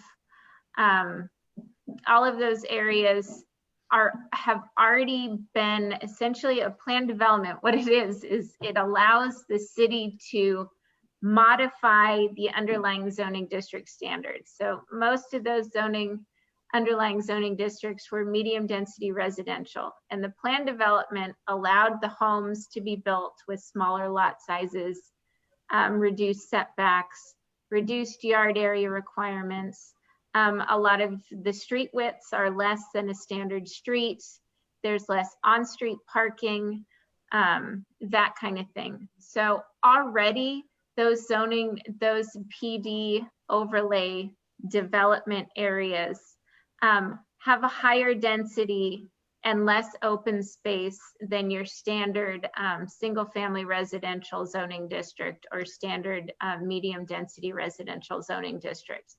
And because of this, the state has allowed us the ability to determine, okay, you know, these areas, the PD areas are already too dense. The impact from these ADUs and JADUs would be too great in those areas. And so that is why these would not be allowed in the planned development zones. And how many HOAs did you say this applies to? Well, it would apply to any development that has a planned development overlay. So not only would they have an HOA usually, but the zoning itself would be PD or planned development. Well, I just recently, in fact, just last week, I participated in a workshop by a well-known law firm on ADU regulations. And basically what they were saying was that local control has been minimized. And in fact, that if there's any type of zoning regulations that prohibit ADUs, we have to put them aside. For the most part, yes. However, these state regulations only apply to strictly residential zoning districts, R1, RM2, RM3, not PDs, not mixed use zoning. Okay, thank you very much. Okay, this is time now for a public hearing. And so at this time, if there's anybody out in the public that would like to address the council on this amendments to our ADU ordinance, please raise your hand.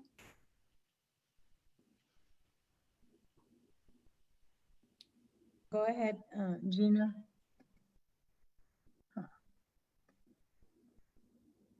Hey, 1 second, Gina.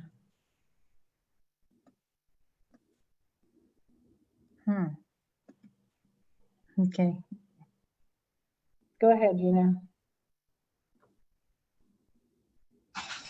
Good evening, Mayor, City Council members. My name is Gina Cole. I live in District 7.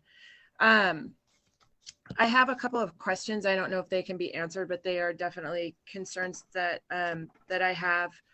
And I do understand the whole top-downness of how this is rolling out. So if a person has a concern about an ADU that is being built next door or in their neighborhood,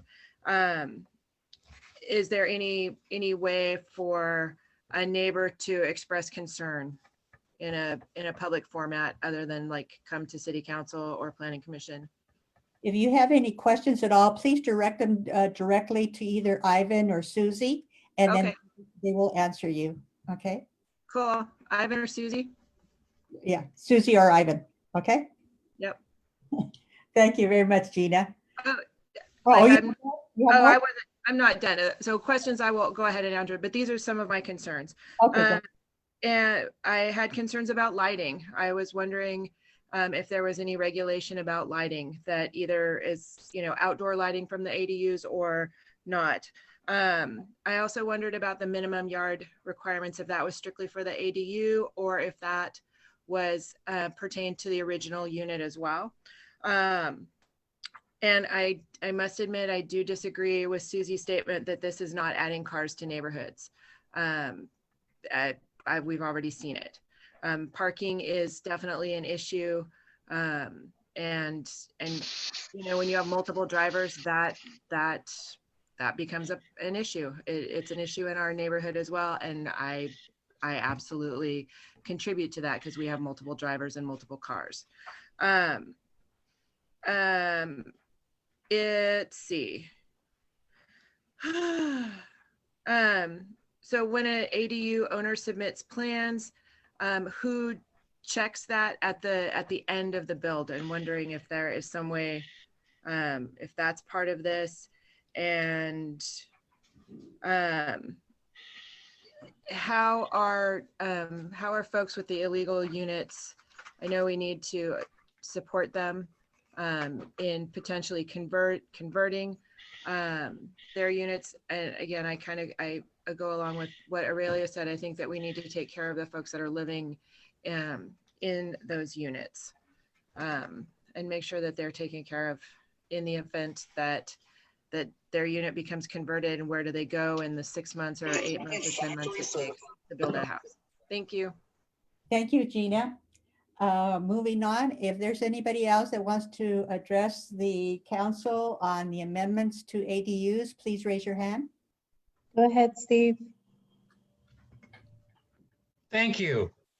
Well, Susie and Ivan, this is quite an eye-opener for this community. And let me just tell you experiences that I've had in the last few months. Going door-to-door campaigning, I have encountered all kinds of definitely non-traditional types of housing, people living in a hearse, people living in a boat on dry land, people living in garages, people living in cars, people living in chicken shacks, basically for home for chickens, and they've been people living in there. I've seen the beds where they sleep right next to chickens. Yeah, we have all kinds of people living in, shall we say, less than the usual standard middle class housing in Watsonville, because they have all kinds of living situations and challenges. And the parking situation, my God, just trying to get to the front door of any home, townhome or apartment in Vista Montana, you have to literally squeeze past cars and just try to get past the front bumper, not to hit the garage, to get to the front door because it's so bad. Parking situation is absolutely god awful, and every resident I've talked to while campaigning door to door says the same thing. We need help. We need more parking. We don't have a near enough parking space. And where I live in Pajaro Village, Ari, we have all kinds of converted garages that the HOA doesn't know about. Not only does the HOA not know about it, sometimes the next door neighbors don't even know about it, but I do because I'm always got my ear to the ground. And in addition to that, we have to recognize that, folks, we're going to have to build up. I realize this in California, we have earthquakes, but we're going to have to put a lot of these units on top of garages and create second floors. And that may be also true in our beloved senior parks that really don't want to change, but are going to have to somewhat change simply because of the fact people want to live in Watsonville. And because people want to live in Watsonville, guess what? They're going to find ways, legal or not, to be able to expand their personal space. And that includes, forget about a 4 foot setback, because I've seen 1 and 2 foot setbacks, and it's not uncommon. Now, are these people bad? Of course not. They are sometimes the best people in the world to live next door to. But we have to accept the fact that that California is changing, and we're not getting the new housing that we should be getting. So with that, I will hang up. Thank you. Thank you, Steve. Is there anybody else that would like to address the council? Please raise your hand. I just want to remind the council, the members of the public that are at the meeting, if they wish to speak, they can raise their hand by using the icon on the screen or dialing *9 if they're on the phone. If they wish to speak at this time, I don't see any other hands up at the moment, Mayor. Mayor? At this time, I was going to ask Beatrice to share about translation, please. Yes, si alguna persona está escuchando esta reunión en español, por favor, levantan la mano o sea, pulsan la manita para ver si alguien está escuchando en español. Muchas gracias. Thank you, Mayor. Okay, very good. Okay, so with that, bringing it back to the council, at this time, there are 5 amendments to the ordinance. And so I'll entertain a motion to accept staff recommendation on these 5 amendments. Do I have a motion? Mayor, first of all, I'd like it translated for the comments of the last speaker. That would be helpful. And then I'll make a motion after I hear the last comments that were to be translated to English. So it's in the public record as well, please. Oh, Are you, do you mean the, my question to the public, if they were listening to okay, the meeting in Spanish? When I was listening, I was hearing that it sounded like there was a Spanish speaker. So maybe I wasn't paying attention. So you were No, I was just checking. Public in Spanish. Okay, yes. Just making sure. Yes. I'll entertain a motion, but my motion is going to have some variables. Sure, go ahead. My motion motion is going to have accepted the staff recommendation with the following. We do not discount the ones that need to be legally converted, but go back and find a way to make it happen. That could be maybe a deferment of their fees, but I don't believe in using the public resources to encourage people that have done things illegally. So I want to make sure that we have a better discussion about what that is, and the fees need to remain until we come back with something else that would be amicable. Two is that we bring back parking so that we do have a better parking, because we keep kicking this can down the road about parking, so that we figure out something that will be a solution, because we're going to see additional parking that's in here. And that we have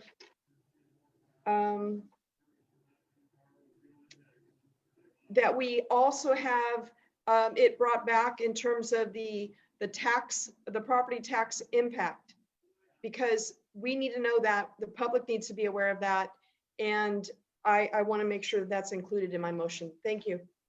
Okay, so the motion, if I'm understanding it correctly, the motion is to accept staff recommendation with the addition that we're going to have more conversation on fees, parking, and property tax impact. Is that correct?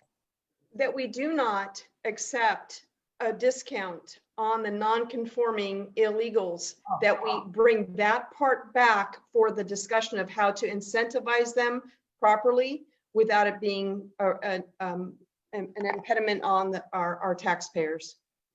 Okay, is there a second to the motion? And I can't see anybody right now, so I don't know if anybody is seconding the motion. My video and my audio are bad. I'll second it. Okay, so it's been a motion made by Trina and seconded by Ari. And in terms of discussion, I've been disconnected. So Trina, as the mayor pro tem, can you take over that part until I connect again? Oh, I'm sorry. I can see you and I can hear you, so I don't know what you're disconnected. Yeah. I don't see anybody. I just see Zoom, the letter Zoom. I'll have to do something. So, but can you facilitate in terms of the discussion right now, please, until I get back on? Certainly. Councilmember Hurst. Thank you very much, Vice Mayor. You know, I think that we need more public input on this, certainly. We had a couple people speak toward it, but I think this is a great unknown. And so I think we ought to bring it back with certainly more public input. And the fact that it's forced on us by the state, not that, I don't know how they're going to do this in Carmel or Atherton or Piedmont. I get a feeling that, you know, that they're not going to be happy with all this. I just think that, you know, we need to understand it better, and there's a lot of unknowns here, and, you know, who knows what is really going to come out of the actual process. You know, we clearly need more housing. We need to legalize existing housing. We need to fix a lot of things in town, and I guess the state's trying to help us with that. And so I just somehow urge more knowledge, more explanation, more opportunities for the public to really understand the ramifications of what the state's going to force us to do. Okay, I am back now. We'll continue then with Ari. Thank you, Madam Mayor. You know, I agree wholeheartedly with Lowell Hurst. I think there's a lot more that the public needs to tell us, and we need to hear from them. I think the state needs to listen to us, and we need to figure out a way to bring what our public and our community sees as some issues that other communities don't have, so we don't harm our community in doing a blanket application. I do have one question about there was a fee that, and maybe Ivan or Susie can mention this right now, is there was a fee that you were asking whether we should have a fee in a certain portion because they had to go back out and they had to review and look at and inspect the property. And you were looking for some direction on whether there should be a fee or not. Yes, one of the state legislation requirements was that property owners can now request a delay in code enforcement. So staff recommended that we create an application for property owners who have request that delay. And my thought was, what fee should we charge for this application for a property owner who requests a delay? Because remember, these are state requirements. As long as we don't have an ordinance in place, we default to the state standards. So let me just clarify that. At this point, if someone wanted us to come out and do an inspection on their property, we would charge an hourly rate, and any fee that we would want or propose to be charging for this type of thing would have to come back as a separate fee resolution. That's not something we could decide tonight. Okay, I just wanted to clarify that and make sure because that was brought up. I have no other comments about it. Thank you, Madam Mayor. Okay, we'll move on to Aurelio. Thank you, Madam Mayor. You know, we can delay this and we can have public input come back to us, but it's not going to change the state law, and it's going to change the state mandates unless we take it up to the state level and have them change it. And so we have to do a lot of footwork to do that, and then change a lot of other communities' point of views on ADUs and JDUs. The city staff will continue to be doing what the state requires. As they say, they'll be defaulting to it. So it's not going to change anything.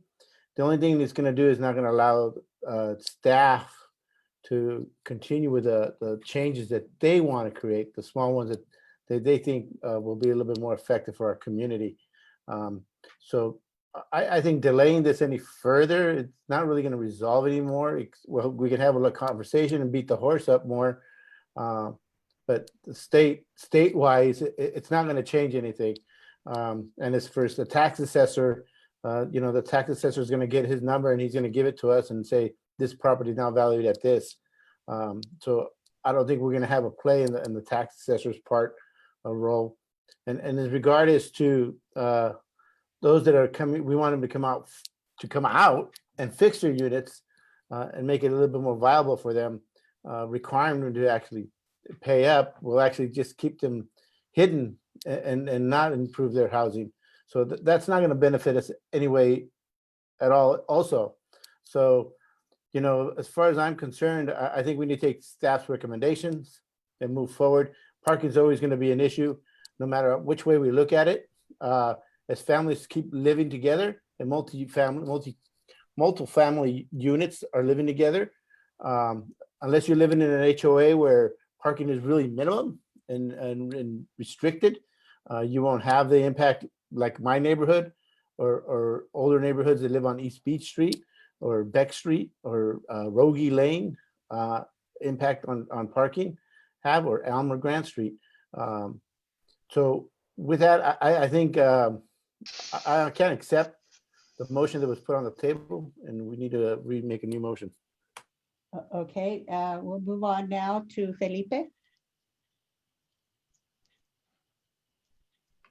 I don't think I could put it any better than Aurelio just put it right there. I think everything you said just reflects exactly what we have in my district as well, you know.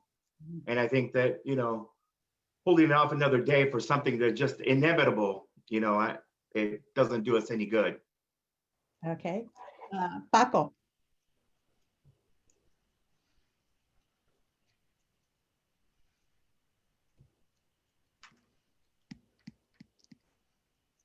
You need to unmute yourself, Paco. Sorry, my audio dropped and I wasn't able to hear Felipe's comments, but I do have to concur with my colleague Aurelio. I think, you know, after hearing Steve's story, Steve Trujillo in his comments, I mean, there are a lot of people that are living in unsafe and unhealthy living situation. And I think the point is to sort of draw these community members out and say, you know what, this is not okay. And there's now a path forward towards something that's safer and something that's better for the community. And so I'm going to have to agree with my colleague Aurelio, and I would rather just sort of move forward with staff recommendation and maybe add parking as a future item agenda, so we can really just spend time on parking and see how we can improve parking throughout the community. And I do appreciate, though, my colleague Trina Kaufman-Gomez's comments and the spirit behind her motion. Thank you, Mayor. Okay, I'm going to concur with council members Aurelio, Felipe, and Paco. I feel the same, but I do have a question. Is, should this motion fail and we get a new motion and it passes to accept staff recommendation, are we at a future time able to address those issues that council member Trina brought up? Mayor and council, yes, we hear the request for wanting to have further discussion around parking solutions. And we also hear Councilmember Kaufman-Gomez request to have further clarification with regards to how the county assessor responds to the legalization of currently non-compliant units or the construction of new units. And so we can bring that information forward at a future date. Very good. Okay, and so with that, I will now call for. I have not commented. Oh, I'm sorry. Go ahead. Yes. To clarify, I asked for those items to be brought up at a later time, not to be part of this motion, that the revisions are included in this ordinance for this particular vote. The only item that I made the revision for in this particular item was to not do the discount to those that are illegally constructing units where we have community members that may be in unsafe environments for those illegal units. That is what needs to come back to us on whether we are going to do a discount, whether we're going to do a deferment, whether we're going to do something else. So that is how this motion was addressed for the first and the second. So in clarity purposes, I just want to make sure all of the council understand what my motion was and that it only changed one item that was addressed in here, which was discounting any fees, because we are having to supplement that from some source. And if we don't even have clarity in this discussion of how many units and the fiscal impact it will have on our resources for the staff to work these up at a discount of 50%, then I'm not prepared to say yes to that, and without knowing what the fiscal impact is, because it was not presented here in that staff recommendation. That is the clarity for my motion. Thank you for that clarification, Trina. With that, then we'll now go to roll call.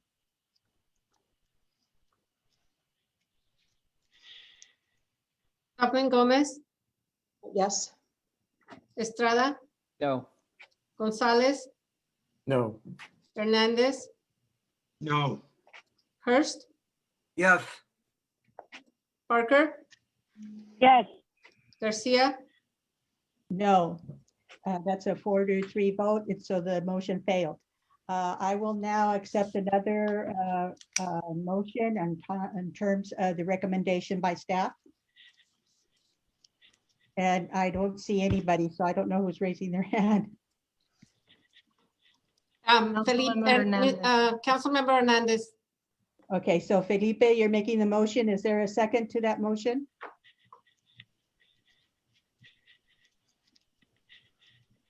You're muted, Felipe. You might want to state your motion. Yeah, what's the motion? I'll make the motion of the staff recommendation of all 4 items. All 5. Okay, thank you. Is there a second to that motion? And I'll go ahead and second the motion because I don't see anybody. I don't know why. So is there any discussion on this motion? Trina, I do see you. Go ahead, Trina. Yes, again, we are making a motion on what we don't know what our fiscal responsibility is when it comes to discounting any fees. So I will not support the motion unless I know the math and the consequences of offering a discount of the services that we're providing. Okay, is there any further discussion on that motion? Yeah, I just want to chime in on Councilman Kaufman Gomez's request. You know, it's kind of difficult to come up with that number, I think, because you really don't know how many you're going to have come out. And so to get a hard number on an unknown is kind of a real difficult task to do, because, you know, as you can have 50 come out in one year and you can have 100 come out the next year, and then the following year you may not have any. So projection wise, it's unpredictable, you know, because the first year you might have 5. So I don't think staff could come up with a number that will be justifiable of saying, you know, we're losing X amount of funding that the city or the taxpayers have to carry over, and how they're going to carry that over. I just can't see how we can come up with that calculation. And I think what we really need to see at is if their units are going to be repaired and those folks didn't have the money to do it because we're charging them now less and they're going to do it. I think it benefits the community in the long run, where we have better units for our community than continuing to having non-conforming units. Felipe? And, you know, I think the other spectrum is, you know, this is about creating safe and livable housing stock. You know, this is right now we have people like, you know, one of the public speakers said, Steve was talking about people living in garage units, chicken shacks and all this other stuff. And, you know, we've experienced as council members, people that have passed away trying to heat up their units with charcoal pits and with, you know, and have, you know, units that have burned down. So we want to create a space or a city that has livable housing stock that's safe for our community. And this creates that opportunity for them to do that. So, I mean, you know, even if we don't know what that cost is, we do know that it's going to create the opportunity to create a livable, safe housing environment for everyone in our city. Okay, thank you. Are there any further discussion on this motion? Councilmember Hurst. Thank you. Let me chime in. I just think that there's a great absence of community input here, and we really don't know what's going to happen. But, you know, we can always blame the state, but that's not going to be a good answer for most of our residents. And so I'm a little hesitant to approve it, but at the same time, hey, it's a state mandate. And so what choice do we really have? Okay. Any further comments, Ari? Yeah, I don't think anybody disagrees with what Councilman Hernandez said. I don't think anybody here disagrees with that. I think what we're saying is you don't, just because we all agree on that doesn't mean we can't agree on moving forward in specific ways.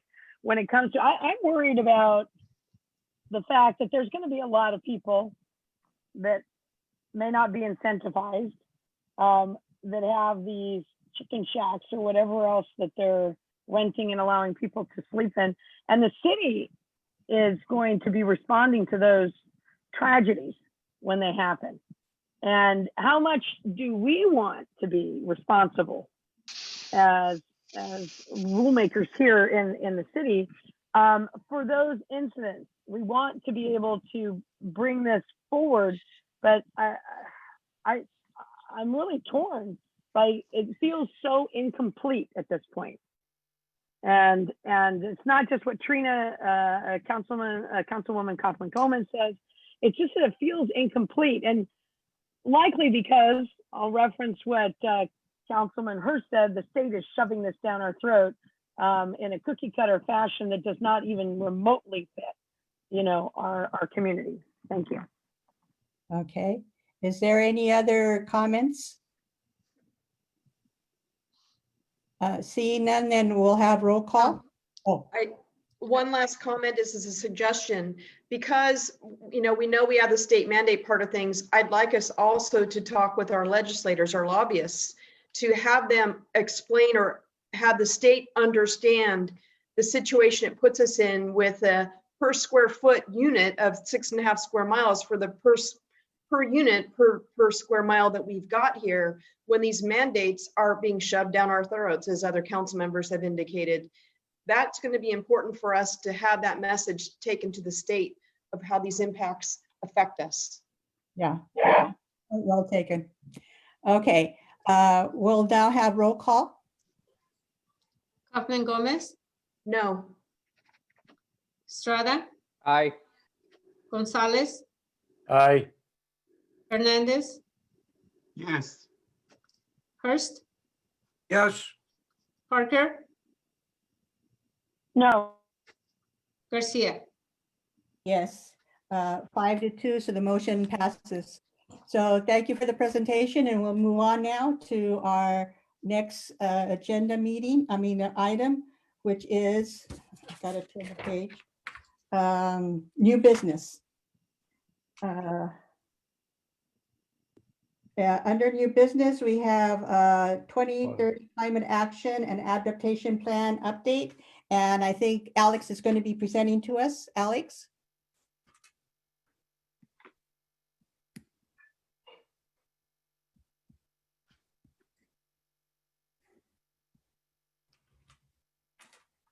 Oh, good evening, Mayor Garcia and Council. My name is Alex Yazbek. I'm an engineer with Public Works and the staff person responsible for updating the city's climate action and adaptation plan. This progress update will take about 15 minutes and will be followed by a question and discussion session. So last week, Governor Newsom signed an executive order to create the California Biodiversity Collaborative. And this is significant because it marks a shift in how we are approaching climate change.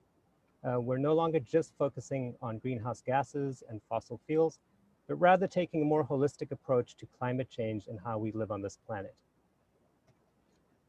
So with that, I'd like to pause and acknowledge where we are. At one point, there were no people in what we call Watsonville. Then humans came here and learned to live in harmony with nature. They are the Amamutsan. I invite you to take a moment to honor those that took care of this land before us. As we develop the Climate Action Plan together as a community, let us remember that this plan is not just a technical policy document, but a living roadmap for our community to care for our local environment and waterways into the future. Following the governor's lead, we hope to do the same at the local level, bringing together environmental groups, indigenous peoples, farmers, residents, businesses, and community groups to engage in addressing climate issues and preserving our local habitats. So the creation of this plan included a lot of different people, organizations, and departments. So Public Works is leading the effort with input from CDD, and the different divisions of the city and departments of the city are the internal stakeholders on this climate action plan. We also have a large list of external stakeholders who are also providing a huge amount of input into how this plan is shaped. We have engaged a consultant, Harris & Associates. I think they've been amazing this far. And I'd like to point out that the community is also part of the project team, and they are providing a huge amount of input into what goes into this climate action plan. So the 2030 plan was not created in isolation, but builds on past efforts. The most important of which is the 2015 Climate Action Plan, which came about when council directed staff to create the plan. I would also like to point out that this was not a regulatory compliance issue, but rather a voluntary effort that placed Watsonville on the forefront of climate action in the state. The current plan also builds off of other plans, the Urban Greening Plan and the Complete Streets to School Plan, and it takes into consideration current planning efforts, the Local Hazard Mitigation Plan, the Environmental Justice element, which is part of the general plan, and it's supported by grants that the city has recently received, specifically the Green Infrastructure Grant and the Urban Forestry Grant. So I'd like to move into the different elements that make up a climate action plan. Just about every single climate action plan begins with a greenhouse gas assessment or a greenhouse gas inventory. So this looks at all the ways that we create greenhouse gases, and it's essentially an accounting practice to add up all of the gases that we release into the air. So typically that's carbon dioxide, and that's generated every time we burn fossil fuels or use natural gas. So that greenhouse gas inventory, it's then used to create mitigation measures. And these mitigation is just a fancy word for how do we produce less greenhouse gas? So traditionally, that's a typical climate action plan. In 2015, our climate action plan followed that model. But climate action planning has advanced and now includes adaptation, which is preparing for climate change, and now also sequestration and restoration, which is how do we undo the damage that we've done from all these actions. So these three elements together create the plan. And I just want to say that once again, this holistic approach to climate action planning, it is becoming standard. But again, we're one of the first cities to take this holistic approach. And again, we're on the forefront of climate action planning. So once we have all of these mitigations, adaptation and sequestration and restoration elements in there, we create strategies, goals that the city sets to achieve these things that we're trying to achieve. And we get community and stakeholder input on these strategies. So diving in a little deeper here, just to the mitigation element, this is the more traditional part of a climate action plan, and there is quite a bit of state regulation and compliance around this element. Mitigation includes the things that immediately come to mind when you think about what can you do to address climate change. You can get an electric car, you can put solar panels on your roof, and it brings up questions like, what emissions targets should we pick? And so the city has chosen to stick with the same targets the state has picked, and those are specifically by 2030, we'd like to be 40% below what our emissions were in 1990. And by 2045, we would like to be carbon neutral. So that's the mitigation element. I'm now going to move on to the adaptation section of the climate action plan. And fortunately, the city has created a local hazard mitigation plan, and this really forms the basis of how we adapt for and prepare for climate change. So the local hazard mitigation plan is currently at FEMA. It's being reviewed before it finally gets approved by the city and adopted by the city. And a local hazard mitigation plan identifies and assesses all the natural hazards and risks that the city might face. It identifies vulnerable areas within the city, and it identifies things that we can do to try and mitigate these hazards. So the local hazard mitigation plan, this image here really summarizes the whole plan. We look at primary hazards that often have secondary hazards, and you'll see that climate change is listed as one of the hazards the local hazard mitigation plan looks at. So climate change has secondary hazards associated with it, extreme heat, sea level rise, but climate change also influences things like wildfires, droughts, and floods. So climate change is heavily woven into the fabric of the local hazard mitigation plan. But we also felt that there are some elements of adaptation that were not fully covered in the local hazard mitigation plan. And so we did a supplemental adaptation assessment. And we looked at three different things. The first of them is energy resilience. And this is something that the city would tackle in partnership with Central Coast Community Energy. And that's the new name for Monterey Bay Community Power. And really, we're trying to figure out how do we supply electricity and create a resilient power grid as climate changes and we potentially use more electricity as we phase out the use of fossil gas and fossil fuels. The second supplemental adaptation element we looked at was agriculture adaptation. And again, the city would not do this on its own. This would be something we would tackle in partnership with Pajaro Valley Water Management Agency. And the questions are, how do we keep farming here even if the climate shifts? How do we protect farm workers? And how do we ensure people have access to healthy food? And the third part of the supplemental adaptation assessment is climate migration. And part of climate adaptation is considering the distinct possibility that people will find the Central Coast a highly desirable place to move to due to our weather, just as we are now seasonally flooded with people every time it gets hot over the hill. We will need to consider as part of our long-term planning how we as a community can best prepare for this possibility. Our climate action plan will consider some options around how we might plan for this. And so this picture we've chosen here shows some climate migration that happened about 15,000 years ago. So climate migration, nothing new, but it is something we should be planning for. So moving on to the third part of the climate action plan, and this is the restoration and sequestration part of the plan. Personally, my favorite part of it, because it's all the things that really you just feel good about. Planting trees, doing wetland restoration, habitat restoration, just everything that just feels good. I do want to point out that sequestration it's a pretty fancy word. It really just means taking excess carbon out of the air and putting it back in the ground. And our wetlands are one of the biggest assets we may have for doing this. They do this on their own without any encouragement, and it's pretty phenomenal that we live in a place that has such an incredible wetland system. Restoration and sequestration also includes things like carbon farming.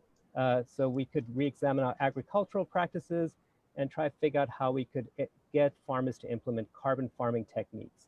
And carbon farming are a group of practices to increase the amount of carbon in the soil and keep it there for a long period of time. And restoration and sequestration can also include some very exciting technological solutions that are novel and potentially very beneficial to the city. So what you're looking at here in these pictures are, you're looking at the biosolid facility at the Watsonville wastewater treatment plant.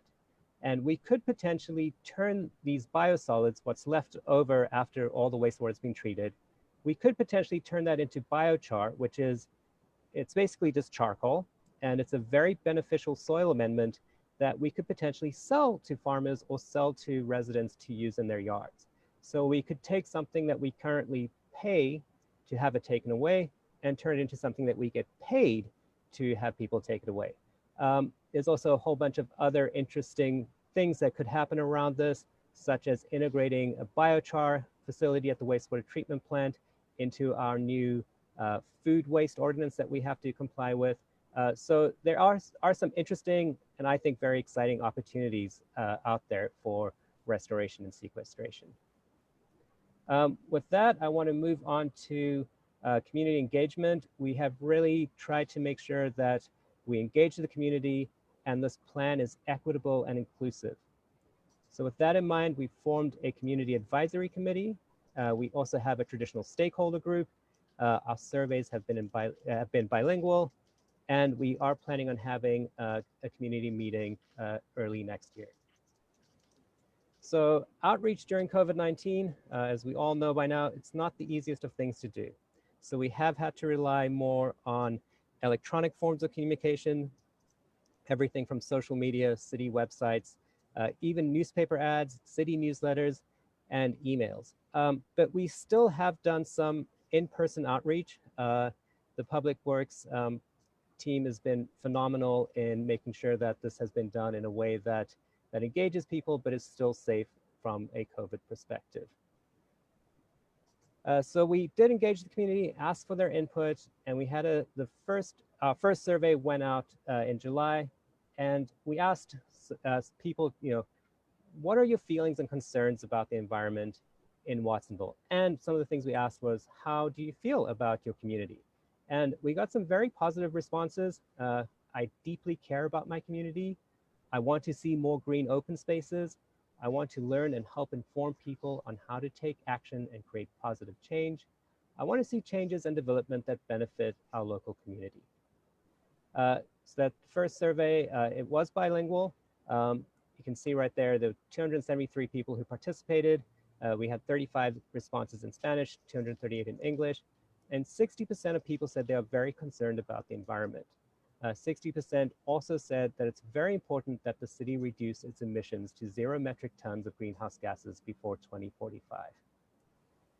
And here are some of the results that we got back. The top concerns were poor water quality in the rivers, wetlands, and lakes, droughts, loss of habitat and species. Top initiatives for the city to do: improve sustainable building practices, invest in water conservation, increase food system security and storage. And top initiatives to reduce carbon emissions: creation of urban forests and green spaces, composting and recycling, and transportation programs. And our second survey will go out ideally by November 5th. And this time around, we're asking residents to help us prioritize the climate strategies that we've come up with. So what actions should the city take to achieve these goals? And so by now, I keep mentioning climate strategies, goals, actions, and here are the 11 sectors that the strategies we have fall into. And I just want to remind the council that these were listed in the staff report. So you did get the full list of all of the things that are in each of these topics.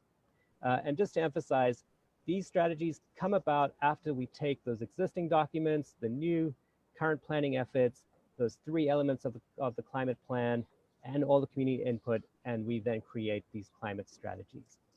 So I'm going to take a slightly deeper dive here just into the transportation sector so you can see just how much there is. We identified some high priority strategies: increase investment in electric vehicle infrastructure and incentives, improve bike lanes, trails, and pedestrian infrastructure, implement electric bike, electric scooter share programs. And then there are medium strategies: participate in development of regional alternative transportation connections, enhance public transit services. Somebody proposed a minibus concept, which will now become a study. Enhance public transit services and amenities. And we also had low priority strategies, but I'm not even going to list them right here because they're not that exciting. And before we move on to the timeline, I just want to mention that we are also developing a web application, which will be essentially a portal where the community can see where we are in our progress, what we're planning on doing, what has already been implemented, what hazards affect them, where they live specifically. So this is tied into GIS, so Geographic Information Systems. And so the data is there for your particular address. You could see if you're in the flood zone, for example. So that brings us to the timeline of where we are. And so as I mentioned earlier, the second survey is beginning in November. We're also planning on following up with our stakeholders. December, January is where we integrate all of the new data together and we create the draft climate action and adaptation plan. February, we hope to have a public meeting to review the draft plan. And by March, we ideally will have the plan to council for approval and adoption. And so once we have the plan approved, we will then begin implementing. So with that, I'd like to bring it to questions and discussion, and I look forward to speaking about it some more. Alex, thank you so much for that presentation. I'm very excited about what you shared. We'll start with clarifying questions with Ari.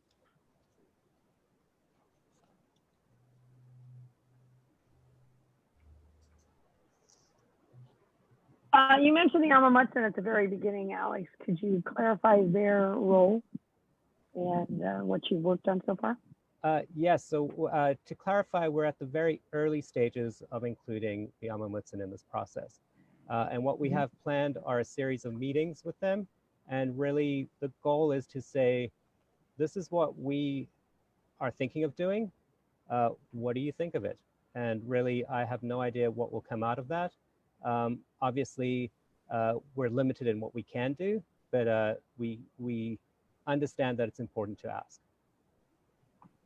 Just an FYI, I'm Alma Mutson, and I was formerly on our council. Yes, so you can talk to me as well about some other things too.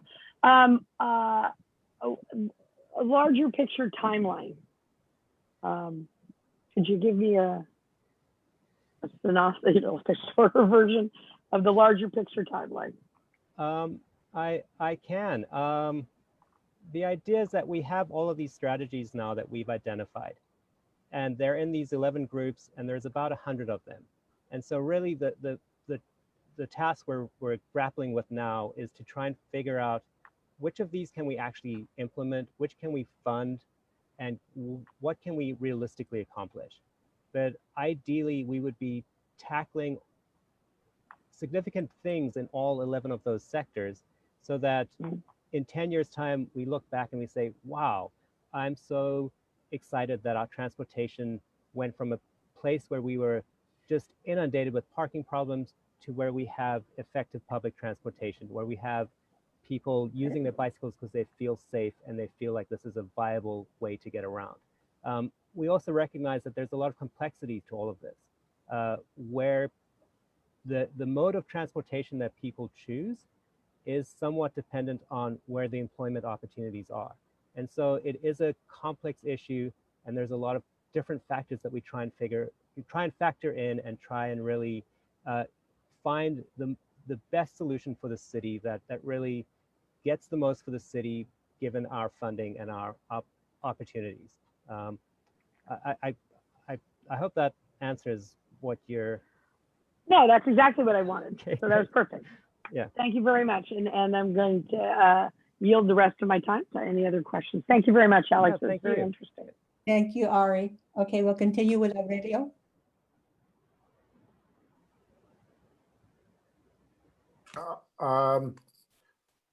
Here I go. Here I am. Thank you for that presentation. A lot of information, a lot of good stuff there. Just a little bit of a tidbit. At our last Metro board meeting, staff had come up with an idea, and it's still just in the making, and it's nothing concrete, of on-demand transportation with some of our EV vehicles, hopefully, that we'll be purchasing. And that we have there with Cruz that are EV vehicles. So I'm looking forward to that, to see if that's come to fruition, as they say. That would be great to add on to our zero emissions. But again, that's still in the beginnings. That's just a seed that was planted out there. That's all I have. Thanks. And Aurelia, thank you for that. I do want to point out that Community Bridges is really pushing the envelope with what can be done with electric buses and electric vehicles. And I'm very proud to have them in our community doing these, what I consider cutting edge transportation. So, Yes, yeah, that's true. Liftline has EV vehicles. I actually had helped them get some funding to get those vehicles. So that was one of my first accomplishments as a councilman. And we look forward. We're actually going to have our first EV vehicle bus here in Watsonville County, which I've advocated as a Metro representative to make it a circular bus to hopefully serve more people in the community and get them on mass transit. That's what we're hoping. So, thanks. Thank you. Thank you, Aurelio. Moving on to Felipe.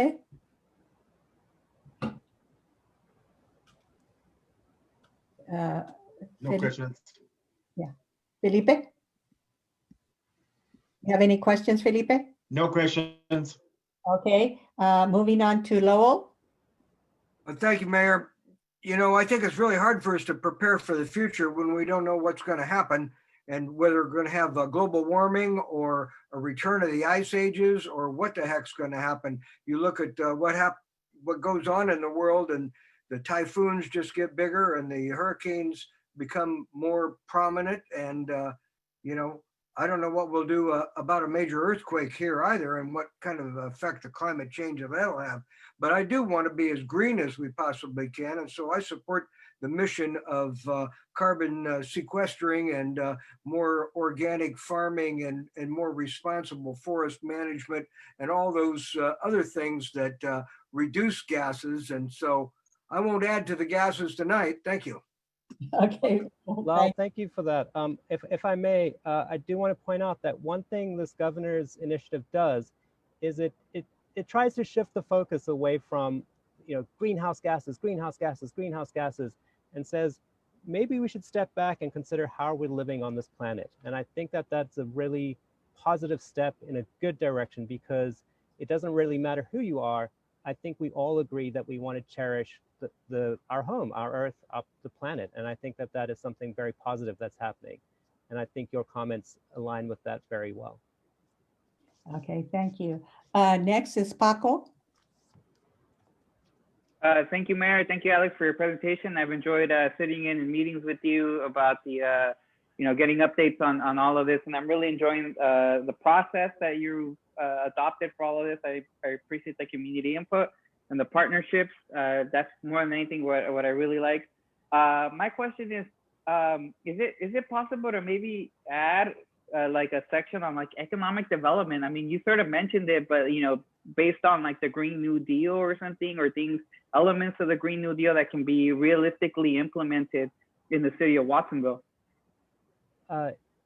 Yes, now is the perfect time to add any elements of strategies you think should be included. And that is part of our stakeholder process, is allowing our stakeholders to add things that they believe in. We do touch on it. We do touch on community banking, things of that nature, but you're absolutely right. There is a huge element of economics and potentially revitalization, reinvestment in the community, green jobs. All of these things do factor in, and I think you're absolutely right. This is something that we should be, we are including, but we should probably be emphasizing even more. Okay, thank you for that. My second question is on recycling. We grew up on recycling, and recently I just read a pretty fascinating article about how maybe the consumer, there's too much like unjust burden placed on the consumer to have to or recycle everything, and maybe are there like state initiatives that we can jump onto, where maybe we put it back on the producers of some of these really bad plastics, or the microplastics that really are harming the environment? Is there anything like that happening? Do you know at the state level by any chance? I agree with you completely. I'm not aware of any specific legislation that's pending at a state level, but I do know that there is a general understanding that we can't keep putting everything on consumers, that this requires action at every level, because especially in Watsonville, where people have to make decisions based on economics and what they have available to them. And so it's unfair if the only way they can buy their food is in plastic containers. We have to stop blaming them for that and start requiring that those manufacturers do something better. But I will look into it, and I just want to reiterate that we definitely support making changes at every level as much as we can. I appreciate that. Thank you for that. And then just my last question really has to do with what happened this summer with the fires, and I think you sort of, this plan sort of calls it out, but, I sort of see the people that came from North County as climate change refugees, in a way. They lost their homes. I mean, are we going to have to start is this going to be part of the plan, like every year, making sure?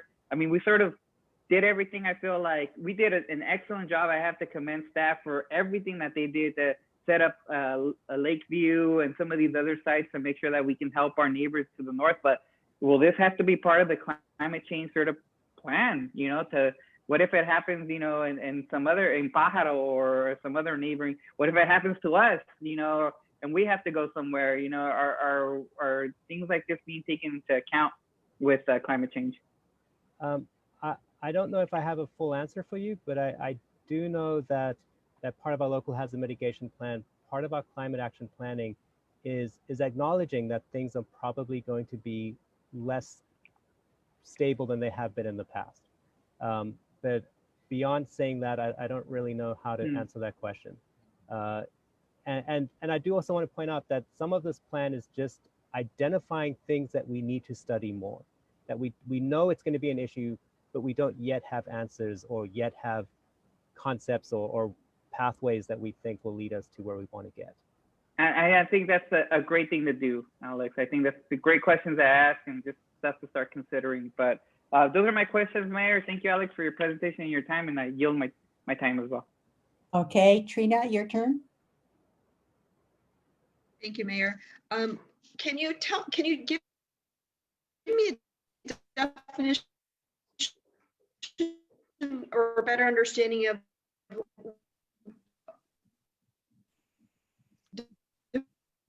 define resilience hub. I saw that term. Unbelievable. Yeah, unstable. Trina, I believe I got your question, so I hope you can hear me answering. Yes. If I heard correctly, you were asking about a climate resiliency hub. Yeah, I don't understand that term. Okay. Could you define that term? So the concept is that we create, we take city facilities such as a community center. The facility at Ramsey Park immediately comes to mind. And we do things like we make sure that there's backup power at that facility. So let's say there is a power safety shut-off event that happens. It's a very hot day. People are overheated. They know they can go there, and we know that we have power there so that we can provide air conditioning and cooling for residents. Also a place where they can charge their cell phones. Just get basic needs met at a city facility that has been modified to be resilient, to have power even if the power goes out in other areas. It is a pretty new concept. It hasn't really been fully developed, but it is something that there's a general interest in it across the state. How do we serve our residents in a way that really makes sense if things are not going that well? So there are these places where there are still services for residents. Okay. What would distributed energy systems look like, and where would they be placed? Can you just talk a little bit about energy systems? I can. I think a lot of this, again, has to happen in partnership with Central Coast Community Energy. And it could be anything from the Community Resilience Center, just a single building that has backup power. It could be anything from if the city were to purchase large electric vehicles. It could be things that when those vehicles are charged up but not being used, they act as batteries for the grid. It could be backup power for our critical infrastructure. For example, right now, our lift stations and wells have backup generators that run on diesel. We could be shifting that to renewable energy, and actually, instead of those having excess capacity, so they also become facilities that generate power. So it's a very complex issue, a lot of nuance, and unfortunately, beyond giving you a general answer, I'm struggling to find specific examples. It really is something that we identify in the plan and move forward by sort of finding specific projects to undertake, having a consultant help guide us to a really good place for the city to be. I noticed Central Coast Community Energy wasn't on the stakeholder list. Were they missed by error, or were they not included in the first list of the stakeholders that you were meeting? That was an error on listing. I didn't read them on the list. I'm going unstable again. Sorry. So Tina, I heard your question, and I can answer that they are a stakeholder. They have been engaged in this process, and it was an error of them not being listed on the staff report. Okay. Downtown EV stations. I think if we were able to do something like that, to add it to the bucket list, because that will incentivize some that maybe that have the EV vehicles that want to come to town, know that they can park them. I think we have 2. And I know for a downtown plan, we need to make sure that we're incorporating more of that so that we attract more spending money that comes in if we have those that have those vehicles that can do so. So I'd like to make sure that was included. Can you share with us the questions for the next survey so that the council knows what the questions are, so we can start talking them over? We can start telling people what kind of interest that you have, and go to the site and go ahead and complete the survey, so that we can gather more information. Absolutely, we can do that. Okay. How are you tying in the housing element to the job component to offset the transportation strategy? for reducing the vehicle miles traveled so that we can go greener by doing this, because we're finding that we're getting all of this housing, all of this density, but there's not one new job discussed in the balance of that expansion process. So how are we putting this together as a priority on our climate action plan? So Trina, that's a pretty complex question. And the tie-in with the climate action plan is that there is the hope that there will be new green jobs that come about with all of this, with all of the goals we're trying to achieve. So for example, installation of battery backup systems. Again, I feel like this would be an hour-long discussion that we could have, and I don't have a quick answer for you, but I think it is something that I would be more than happy to discuss further with you. And so I would, maybe. Oh, I would just go ahead and I would add that we are partnering with community development, and Susie and Justin have been a big part of this planning process, and we will be having more of these discussions with them about how to bring in planning and climate action planning together and incorporate it into the general plan work, and kind of it's going to be on the radar for all of our future planning efforts, and they're highly invested and engaged in this process as well. So. Well, I'd also like to make sure that the stakeholders include the chamber, because there are businesses in the chamber that are looking to integrate or to do some of the green job development. And our stakeholder groups are a lot of the agencies and nonprofits, and I'm not seeing enough weight on the business component for the stakeholders. So I'd like to make sure that we're doing that bit of expansion that will go in together, and because if the job creation is there and we don't have the employers in this as stakeholders engaged in the process and the buy-in of the process, then we're not getting everybody that should be coming to the table as a stakeholder at the point that we're at right now. I think it will be beneficial. Mm-hmm. Did we not list them as well? Because I thought we did invite them. We did invite them, and again, I don't think they were included in the list on the staff report. Okay. They were included in the original invitations, so. And this is my 8th year, and I know that this has been my 8th year I've asked for this, and it ties into this, is we have these $100 toilet rebates. I have been saying and been asking that we allow these rebates to be expanded for other green projects, such as the tankless systems or going electric in some capacity, so that we do offer and can continue to bring some of those incentives to drive the green businesses in to do those installations that are going to be tied into this particular plan that are a win-win situation for us. So I want to make sure that before I go, that I get something that says that we're going to do this, because I've been asking for a long time, and you've only got me for a couple more meetings here. So I want to make sure I've included that. And then we actually we have been talking about that one lately again. So now that there's more of a nexus with the energy component, it actually is making more sense to include it, and we are looking at options around that. So yeah. And knowing that transportation is the highest percentage of our GHG that is being transmissions, maybe the car dealerships, maybe something else that's going to help us with this process to what are we doing on that component. I know that we have the RTC, we know what Metro is doing. And I think also when it comes time for us to make the decision of what's going to go in this corridor, we can put this into motion to support what's going to be most efficient for this community when it comes to that kind of mass transportation as an option for this community when they are going out and going to jobs that we don't have here, but they need to go out elsewhere for. So that would be helpful to have that integrated in making sure that we've got a strong transportation chapter of this, and some things that we can put together as priorities on that. And those are my comments anyway. Thank you. Thank you, Trina.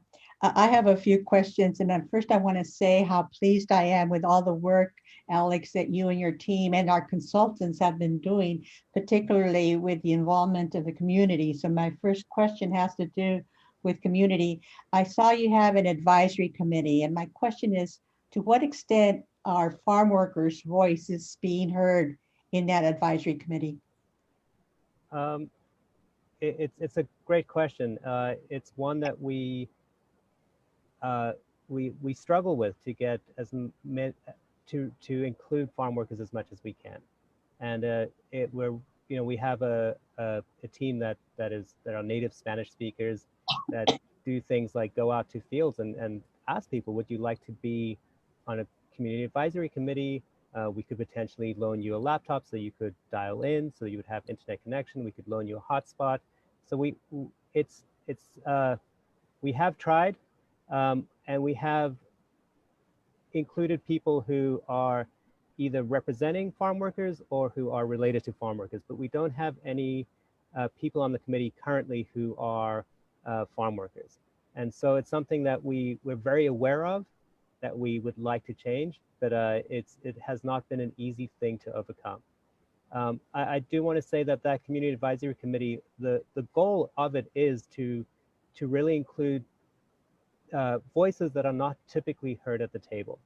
And so we have really made an effort to include some high school students, young people, people who typically are not asked to give their input on this kind of thing. And so it's not from a lack of trying or a lack of awareness. We just have yet to really fully expand the group to have the representation we would like it to have. Well, I don't know if you're familiar with the Caravan Appreciation Group, and if you can even connect with them and have them part of that advisory, they would be in place of a real farm worker. I think they can share farm workers' thoughts and concerns. My next question is, in regards to passing an ordinance to require all developments be all electric, are there any barriers that would prevent the city of Watsonville from doing that? You've got me, because I'm personally a big, I'm in favor of such an ordinance, and so I've yet to really think about the barriers. The biggest one is that developers typically like to do things in a way that they've done it for the last 20, 30 years.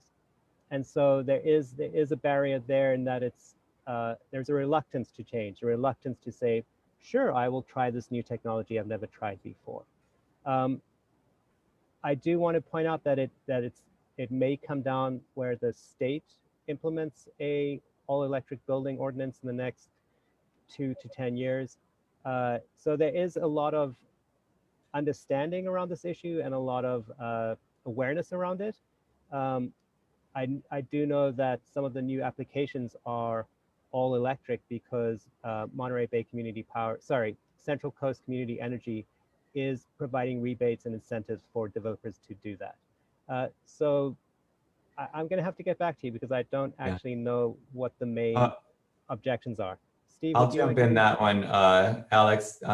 Mayor Garcia, one of the hurdles we're kind of working through and looking at with CDD is that if we adopted it early ahead of a lot of other places, we would be creating a non-standard building code essentially. And so that's probably the biggest hurdle, is that our building codes would not be state standard. They would be something different than that. And that would create a fair amount of administrative burden on our staff to manage all of that kind of difference between the state and the local. So, but as more and more communities do this, it is a distinct possibility. And like Alex said, we are interested and we are exploring it. But we also need to make sure we don't create an undue administrative burden on our small staff. So, yeah. Well, I'm glad that at least we're on the journey. Oh, yeah. Okay, my final question has to do with your migration strategies. You mentioned, quote, a receiving community. Could you explain what that is? Yes, I can explain. So a receiving community, the concept is that our planning projections for population growth, they might need to be adjusted in ways that we didn't necessarily foresee 10 years ago. And one such concept is that the there are communities out there like Buffalo, New York, Duluth, Minnesota, who are actively promoting themselves as receiving communities in the hope that they could get funding from FEMA to be a place where people could migrate to. So it's just an idea that we thought it may be worth looking into to see if it would be beneficial to the city to declare itself a receiving community. Again, it's very early phases. We have not really even understood the entire concept fully. It's just something that we know that we should at least look into because there may be benefits for the city. Very good. Okay, this is now time for public input. So if there's anybody in the public that would like to address the council, share thoughts, comments, concerns, please raise your hand.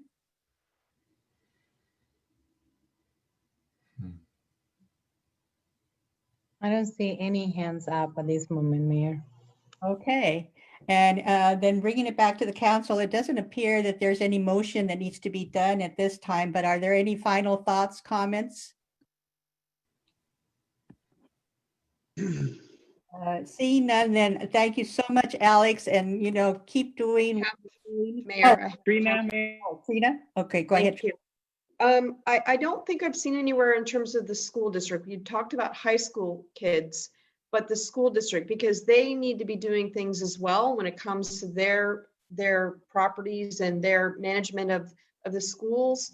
And also maybe a possibility of doing something with a curriculum base at maybe a specialty for that, for like a green curriculum base, because we've done the environmental base that's over at PV High School, that maybe there's something that can become of the educational component of this that then helps with, steering people into the green kinds of jobs that can, help and benefit the community as well. So maybe they can be, brought in as well.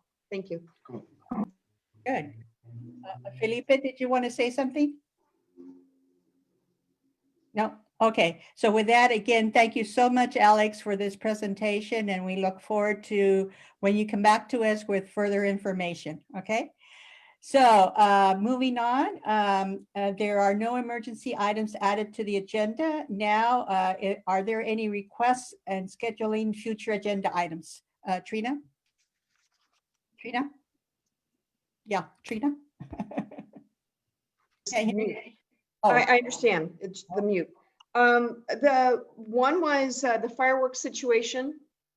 I think we were discussing whether that's going to be brought back now instead of being at the last minute. And the other item is the agenda process, or the process in which we're conducting our services, that we've had council members in our agenda review discuss to bring it to the agenda. Okay. Any other request for future agenda items? Yeah, Mayor. Yeah, I'd like to request that the Pajaro Valley Prevention Student Association come and give a presentation on how the Contigo program is going with them. The Contigo program? Yeah, because they're running the Contigo program, right? We allocated the program to them, so I think we're due an update on where they're at and what the status is. Okay. Any other agenda items? I have a couple. Oh. Councilmember Felipe, you gotta Hernandez. speak up, Felipe.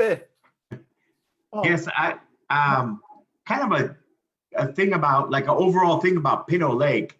I kind of feel like it's been I know Pinot Lake was given to me as part of my district, but I kind of feel like I don't know what's going on over there. Kind of one with the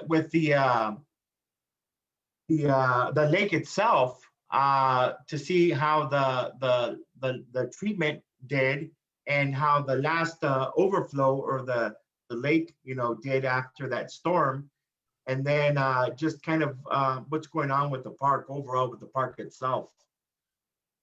Okay. Again, is there anybody else that wants to request an agenda item?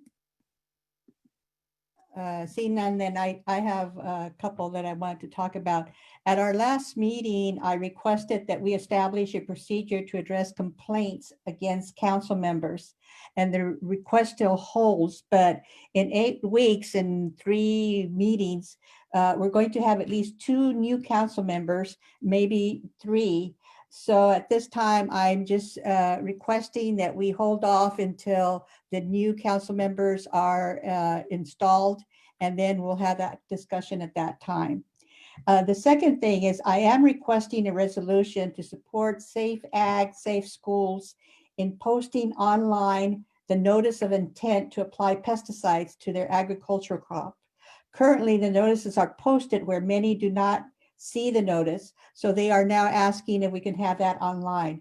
And so I will send Matt the resolution so that can be brought back to us for action.